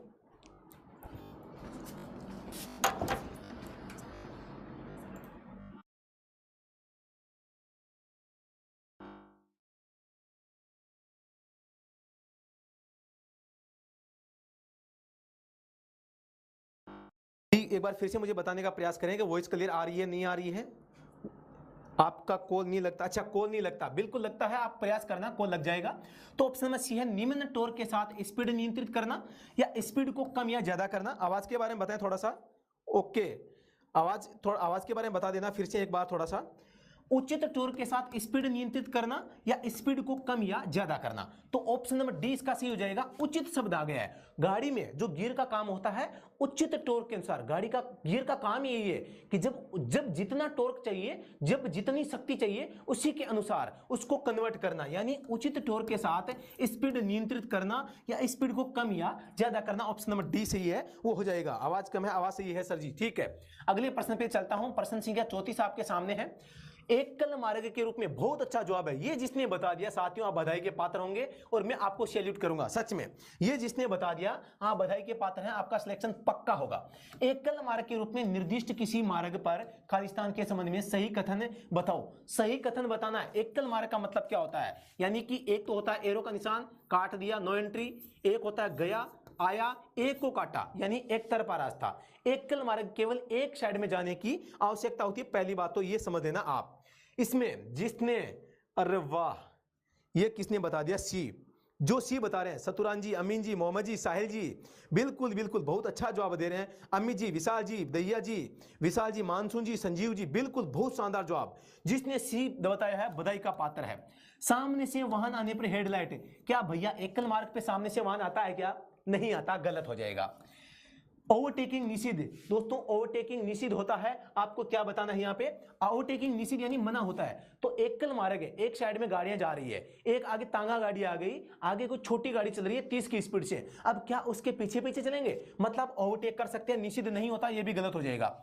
रिवर्स गियर में वाहन नहीं चलाना चाहिए, बिल्कुल। जहां एकल मार्ग है, केवल एक साइड में जाना हो, तो वहां पर आप उल्टी गाड़ी क्यों चलाओगे? नहीं चलाना चाहिए, ये बात सही है। सामने से आ रहे वाहन को पर्याप्त जगह देनी चाहिए। भैया एकल मार्ग है तो सामने से गाड़ी भी नहीं आएगी, मतलब कि ऑप्शन नंबर सी सही है। बाकी ये चारों कथन है वो तीनों गलत है, केवल सी सही है। रिवर्स गियर में वाहन नहीं चलाना चाहिए, बिल्कुल। एकल मार्ग पर गाड़ी है और रिवर्स गियर में नहीं चलानी चाहिए। मैं फिर से क्लियर कर देता हूं इस प्रश्न पे, मुझे पूरा पता है कि आपको ये समझ में नहीं आया है। बात आई है एकल मार्ग की, यानी केवल एक साइड में जाना है। आपको बताना है सही कथन की सही बात कौन सी है, एकल मार्ग के बारे में सही बात कौन सी है। क्या यह बात सही है, सामने से वाहन आना? ये तो गलत हो गया, अभी एकल मार्ग पे सामने से गाड़ी नहीं आएगी, मतलब गलत हो गया। बताना क्या है, सही बताना है। ओवरटेकिंग निषिद्ध, ओवरटेकिंग निषिद्ध नहीं होती, ओवरटेकिंग आप कर सकते हैं, ये भी गलत हो गया। रिवर्स गियर में वाहन नहीं चलाना, बिल्कुल। एकल मार्ग पर आपको गाड़ी पीछे के गियर में नहीं चलानी चाहिए। चौथा देखते हैं, सामने से आ रहे, ये भी आ गया गलत, यानी एकल मार्ग पे आपके सामने से कोई वाहन नहीं आएगा साथियों, ठीक है, तो ये भी गलत हो जाएगा। सी है वो सही जवाब हो जाएगा। प्रश्न संख्या 35 आपके सामने है। दिशा संकेतक, दिशा संकेतक डायरेक्शन इंडिकेटर का चिन्ह है वो निम्न रंग में होता है, एम्बर, सफेद, ऑरेंज और लाल। सभी को पता है कि जो दिशा इंडिकेटर होता है वो पीले कलर में होता है, और पीले कलर को दोस्तों हम क्या बोल सकते हैं, एम्बर भी बोल सकते हैं, और इस बात को आप सभी जानते हैं। तो ऑप्शन नंबर 1 है वो सही हो जाएगा। जिसको पता नहीं है वो याद कर लेना, पीले को एम्बर भी हमें बोल सकते हैं। इसका दो अर्थ होता है, या तो आपको ये अगर आपको नजर आता है तो या तो स्टॉप लाइन से पहले आपको गाड़ी की गति धीमी करके रुक जाना है और ग्रीन बत्ती होने का इंतजार करना है। अगर आप चौराहे के अंदर प्रवेश कर चुके हैं तो आपको चौराहे से जल्दी बाहर निकलना है, इसलिए इस चिन्ह को निकास चिन्ह के नाम से भी जानते हैं। प्रश्न संख्या 36, प्रश्न संख्या 36 आपके सामने यहां पे आ गया है। इसका सही जवाब बताने का प्रयास करें। टायर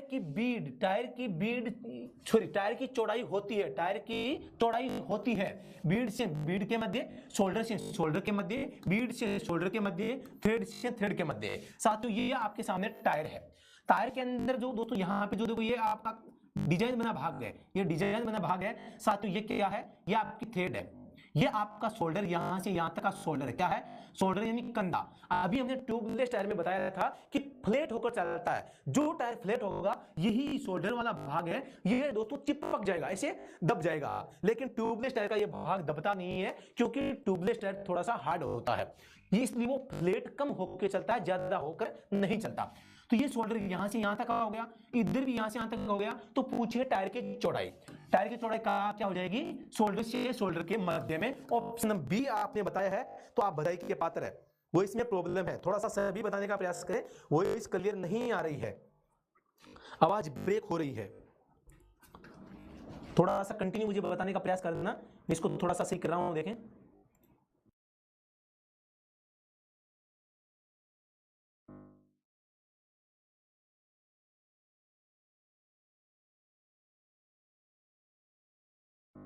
बताएं, कमेंट सेक्शन में बताएं आवाज में कोई दिक्कत है या नहीं है। आवाज बहुत कम आ रही है सर, आवाज साफ नहीं आ रही है, वॉल्यूम कट रही है, वॉइस प्रॉब्लम। अब बताने का प्रयास करें तो इस प्रश्न का जवाब हो जाएगा शोल्डर से शोल्डर के मध्य। अब बताएं थोड़ा सा, हाँ ओके है, ठीक है। प्रश्न संख्या 37 की बात करते हैं। प्रश्न संख्या दोस्तों 37 की बात करते हैं। पढ़ें और कमेंट सेक्शन में जवाब देने का प्रयास है आपको करना है। यातायात के संबंध में रोड रेज का क्या अर्थ होता है? हिट एंड रन मामला या सड़क पर सो रहे लोगों के को रौंद देना, कुचल देना। कमेंट सेक्शन में सभी को बताना है।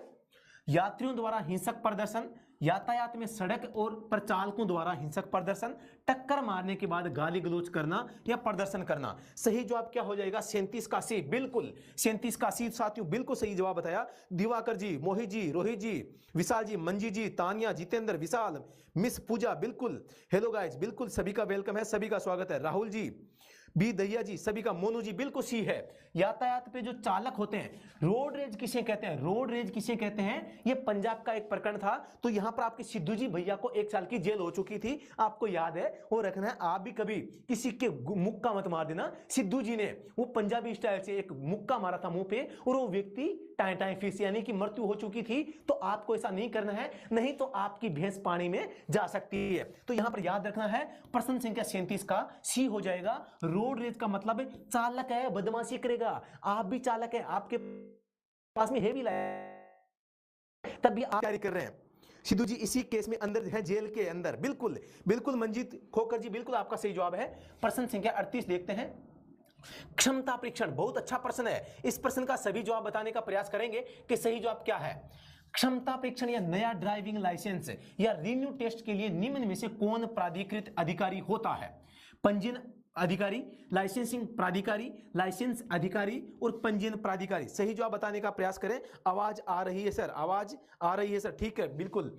दोस्तों यहां पे कोई भी अधिकारी का पूछ ले, प्राधिकृत का पूछ ले, प्राधिकृत शब्द आते ही आपको याद रखना है प्राधिकार, नाम आ जाए प्राधिकार। प्राधिकार को अंग्रेजी में बोलते हैं ऑथोरिटी। ऑथोरिटी जिसको खुद को है किसी काम को करने का अधिकार होता है। तो यहां पे पहली बात तो अधिकारी दोनों गलत हो जाएंगे, ये भी गलत हो जाएगा। नाम आया, लाइसेंस के संबंध में पूछ रहा है तो यहां पर पंजीकरण नहीं होगा, लाइसेंसिंग और प्राधिकारी हो जाएगा। मतलब ऑप्शन नंबर बी इसका सही जवाब है, हो जाएगा। सर एक बात बोले, पता नहीं क्या पूछ रहे हैं भाई साहब। आदित्य जी सही ढंग से आप बताने का प्रयास करें। मिस पूजा ड्राइवर क्लास में क्या करेंगी? तो कोई बात नहीं है, कोई ये आईडी जीमेल आईडी हो सकती है दूसरी, आप चिंता मत करें। आप किसी लड़की का नाम देके ऐसा न करें कि कोई लड़की पढ़ रही है, हो सकता है कोई जेंट्स इसमें हो। लाइसेंसिंग का क्या मतलब होता है? लाइसेंसिंग यानी लाइसेंस जारी करने वाला अधिकारी या प्राधिकारी। प्रश्न संख्या 39 है। प्रश्न संख्या 39 को पढ़ें, यहाँ पे थोड़ा सा इसके बारे में बताने का प्रयास करें। टायरों में कटी ट्रेड डिजाइन का उद्देश्य होता है टायरों की आयु बढ़ाना, टायरों की आवाज को कम करना या घर्षण को बढ़ाना, कुशन क्रिया बढ़ाना, घर्षण को कम करना। इस प्रश्न का जवाब है, आप सही बताने का प्रयास करें। लड़कियों के लिए नहीं है, बिल्कुल जी अंकित जी, ये केवल मेल जो वैकेंसी है।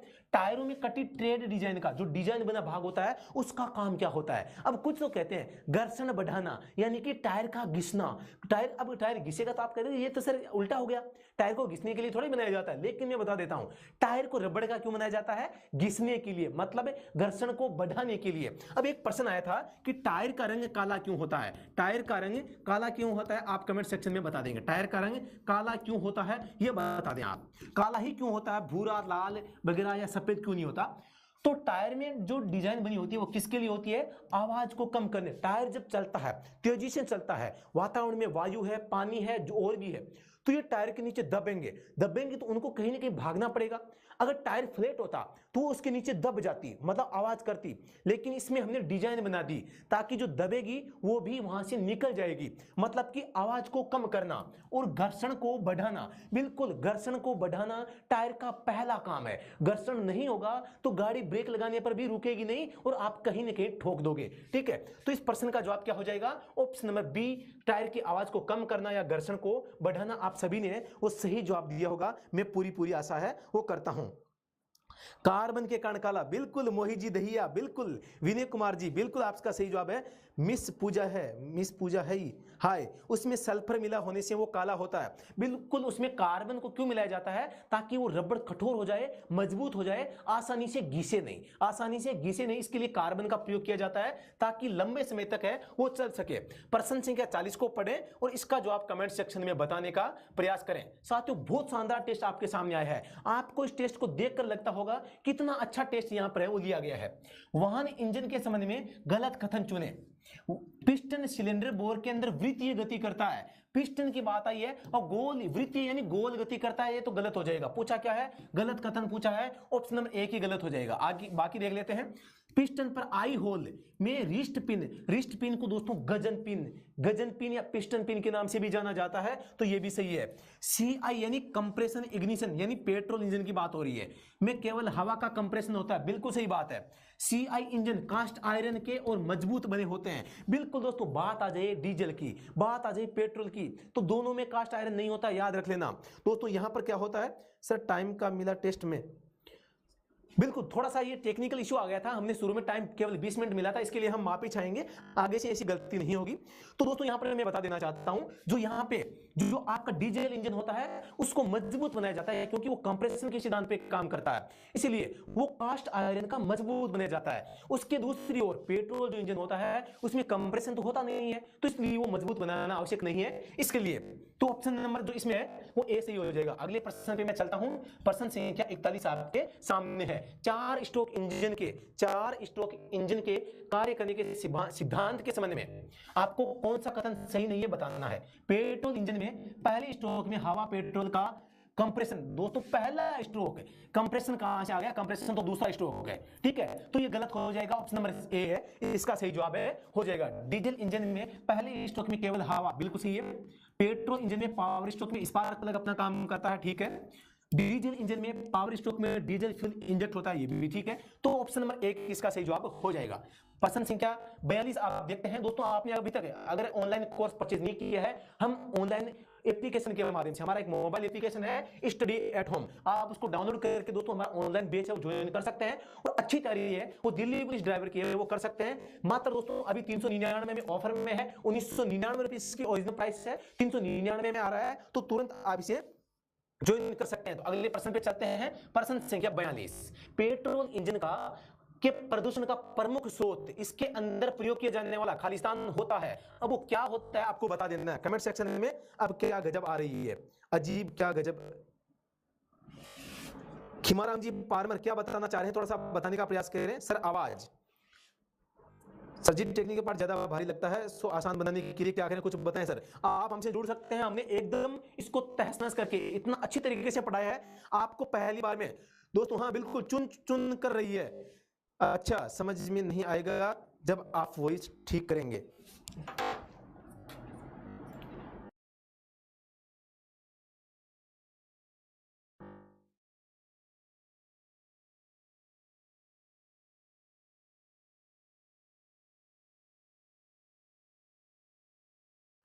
प्रयास करें, आवाज में कोई इश्यू है या नहीं है। आवाज बिल्कुल, हाँ ठीक है, आवाज आ गई है।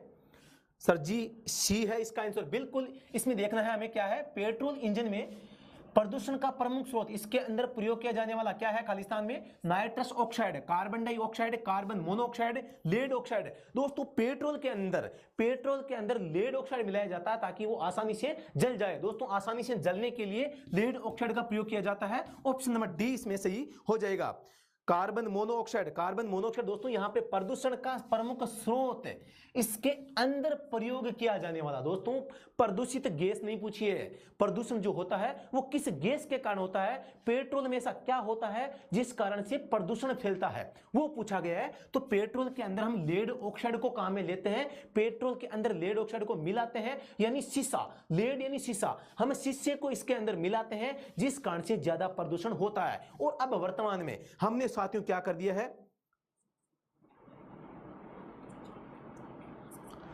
अब हमने क्या कर दिया है दोस्तों, यहां पे हमने लेड ऑक्साइड की मात्रा को घटा दिया है। आवाज के बारे में थोड़ा सा बताने का प्रयास करें, आवाज सही है नहीं है। अगले प्रश्न पे चलते हैं। प्रश्न संख्या 43 है, प्रश्न संख्या 43 है। आवाज के बारे में थोड़ा सा बता दें कमेंट सेक्शन में, आ रही नहीं आ रही? सर जी चैट देखो, बिल्कुल बिल्कुल, थोड़ा सा आवाज के बारे में बताएं। ओके है। पेट्रोल इंजन में कार्बोरेटर का काम होता है। पेट्रोल इंजन में कार्बोरेटर का काम होता है। बिल्कुल सिंपल प्रश्न है। अब ठीक है सर, हवा पेट्रोल का मिश्रण करना, शुद्ध हवा इंजन को भेजना, शुद्ध पेट्रोल इंजन को भेजना, इंजन को स्टार्ट करना, कार्बोरेटर का नाम आ जाए तो दोस्तों यहां पर एयर प्लस आपका पेट्रोल होता है, इसका मिश्रण करना दोस्तों कार्बोरेटर का काम होता है। तो ऑप्शन नंबर 1 इसका सही जवाब हो जाएगा। प्रश्न संख्या साथियों अगला देखते हैं। प्रश्न संख्या 44 है आपके सामने। कनेक्टिंग रोड, प्रश्न को पढ़ें, कमेंट सेक्शन में सही जवाब है वो बताने का आपको प्रयास करना है। कनेक्टिंग रोड के बिग एंड स्मॉल एंड किस किस को आपस में जोड़ते हैं? साथियों आपको सबको पता है, एक पिस्टन होता है, यहाँ पे रिस्ट पिन लगती है, यहाँ पे कनेक्टिंग रोड लगती है, कनेक्टिंग रोड के निचला जो सिरा होता है यहाँ पे दोस्तों आपको क्या है, केम शाफ्ट, सॉरी क्रैंक शाफ्ट है, यहाँ पे जुड़ती है क्रैंक। ये हो गया आपका पिस्टन, यानी कि जो ये कनेक्टिंग रोड है वो किसको जोड़ती है? पिस्टन प्लस क्रैंक शाफ्ट को। क्रैंक शाफ्ट केम पिस्टन, क्रैंकशाफ्ट पिस्टन, ऑप्शन में सी इसका सही जवाब है साथियों हो जाएगा। प्रश्न संख्या आपके 44 का सी हो जाएगा। बिल्कुल, जिसने सी बताया है वो बधाई के पात्र है। प्रश्न संख्या हम 45 देखते हैं। आधुनिक ऑटोमोबाइल सेक्टर में, बहुत अच्छा प्रश्न है, पूरा प्रश्न को पढ़ना है फिर इसका जवाब देना है। ऑटोमोबाइल सेक्टर में वाहनों में प्रयोग होने वाला बैटरी को चार्ज करने के लिए किस प्रकार के करंट का प्रयोग किया जाता है? नोट, बैटरी को चार्ज करने के लिए किस प्रकार के करंट की आवश्यकता होती है, यह पूछा गया है। दोस्तों आपके वाहनों में एक तो प्रयोग किया जाता है डायनमो, एक तो प्रयोग किया जाता है डायनमो, एक होता है आपके अल्टरनेटर। इन दोनों में थोड़ा सा अंतर होता है। अल्टरनेटर, इन दोनों में दोस्तों आपका जो डायनमो होता है वो डीसी करंट छोड़ता है, अल्टरनेटर एसी करंट छोड़ता है। जो आपकी बैटरी है, बैटरी को चार्ज करने के लिए डीसी चाहिए होती है, और आजकल वर्तमान में वाहनों में डायनमो का प्रयोग नहीं होता है, अल्टरनेटर का प्रयोग होता है, क्योंकि डायनमो केवल तेज गति से वाहन चलता है तो बैटरी को चार्ज करता है। अल्टरनेटर चाहे धीमा चले चाहे तेज चले, वो कहता है मैं तो बैटरी को चार्ज करके छोड़ूंगा। तो अल्टरनेटर एसी निकालता है, यहां पर रेक्टिफायर लगा देते हैं, ये रेक्टिफायर इस एसी को डीसी में बदल देता है, बैटरी को चार्ज कर देता है। आपको याद रखना है डीसी करंट सही जवाब है हो जाएगा। डायरेक्ट करंट बिल्कुल सही जवाब है। 45 में बी गलत हो जाएगा, 45 में बी नहीं होगा दोस्तों, यहां पे 45 में बी और सी जो बता रहा है वो गलत आंसर है। आपको थोड़ा सा ध्यान देना है, क्योंकि जो डीसी करंट है उसी से बैटरी चार्ज होती है। प्रश्न संख्या 46 आपके सामने है। किसी पेट्रोल वाहन का बार बार क्रैकिंग करने पर भी स्टार्ट नहीं होने का क्या कारण हो सकता है? ईंधन सप्लाई बाधित होना, इलेक्ट्रिक सप्लाई बाधित होना, ए व बी दोनों, और फ्लाईव्हील रिंग गियर खराब होने से। दोस्तों यहां पे इंजन क्रैंक तो कर रहा है लेकिन स्टार्ट नहीं हो रहा है, मतलब क्या हुआ? ईंधन सप्लाई है वो कभी आ रही है कभी जा रही है, या इलेक्ट्रिक सप्लाई बाधित है, या मतलब कि जो आपको पता है पेट्रोल इंजन में बैटरी का होना जरूरी है, इलेक्ट्रिक सप्लाई का सही होना जरूरी है, क्योंकि जो इस पेट्रोल इंजन होता है इसमें जो पेट्रोल को जलाया जाता है वो स्पार्क प्लग से जलाया जाता है, और स्पार्क प्लग को चिंगारी या लाइट कहां से मिलती है? बैटरी से मिलती है। मतलब कि पेट्रोल इंजन को इलेक्ट्रिसिटी की आवश्यकता होती है। तो ये दोनों कथन सही है, मतलब कि ऑप्शन नंबर सी इसका सही जवाब है दोस्तों हो जाएगा। अगले प्रश्न पे हम चलते हैं। प्रश्न संख्या आपके सामने 47 है। आधुनिक पेट्रोल ईंधन से चलने वाले वाहनों में पेट्रोल के वाष्पीकरण के लिए, पेट्रोल के वाष्पीकरण के लिए पेट्रोल का भाप बनकर हवा में मिलाने की क्रिया को रोकने के लिए किस उपकरण का प्रयोग किया जाता है? पेट्रोल आपको पता है आसानी से उड़ जाता है, तो वो क्या है, हवा में उड़ जाता है और उसका वाष्पीकरण हो जाता है। इसको रोकने के लिए वाहनों में क्या प्रयोग किया जाता है ये बताना है। कार्बोरेटर, थ्रोटल बॉडी, कैलिस्टर, इंजेक्टर। ये प्रश्न का जवाब बता दिया तो आप बधाई के पात्र हैं। काफी अच्छा प्रश्न यहाँ पे आपको देखने को मिला है। बिल्कुल दिवाकर सिंह जी, बिल्कुल बहुत अच्छा जवाब दिया आपने। कैलिस्टर, बिल्कुल कैलिस्टर होगा। कैलिस्टर का प्रयोग है वो पेट्रोल के वाष्पीकरण को रोकने के लिए है। वो पेट्रोल इंजन में कैलिस्टर का प्रयोग किया जाता है। इसके लिए पेट्रोल का वाष्पीकरण रोकने के लिए, वाष्प बन के उड़ जाता है पेट्रोल, उसको कहता है भैया वापस आ, तुझको यहां अंदर जलाऊंगा, इसके लिए कैलिस्टर है वो लगाया जाता है। प्रश्न संख्या 48 हम देखते हैं, इसको पढ़ें और सही जवाब कमेंट सेक्शन में बताने का आप प्रयास करेंगे। बहुत अच्छा प्रश्न है। भारत सीरीज के बारे में सही कथन नहीं है, मतलब गलत कथन है। ये केवल लाइट मोटर व्हीकल के लिए, लाइट मोटर वाहनों के लिए लागू की गई है। बिल्कुल सही बात है। BH सीरीज में डीजल इंजनों को पेट्रोल इंजन से कम टैक्स देना होगा। किसके में? BH सीरीज डीजल इंजन को पेट्रोल इंजन से कम नहीं दोस्तों, यहां अधिक होगा, कम नहीं, यहां पे अधिक होगा। ऑप्शन नंबर बी है क्या हो गया? गलत हो गया। इलेक्ट्रिक वाहनों को टैक्स में अतिरिक्त 2% की छूट है वो दी गई है। बिल्कुल सही है दोस्तों। यहाँ पे निजी कर्मचारियों को बीएस सीरीज के लिए प्रारूप 60 भरना होगा, ये भी कथन सही हो जाएगा। तो दोस्तों जिसने बी बताया है, बी ऑप्शन बताया है, बधाई के पात्र हैं। बिल्कुल राहुल जी, विकी जी, मानसूम जी, दिवाकर जी, मंजीत जी, साहिल कुमार जी, विशाल जी, अनीश जी, विकी, मोहम्मद, मंजीत, राजा सागर, सभी, अंकित चौधरी। तो दोस्तों ये मतलब जिसने बी बताया है आप सभी बधाई के पात्र हैं दोस्तों। बी ऑप्शन इसका क्या हो जाएगा, राइट हो जाएगा।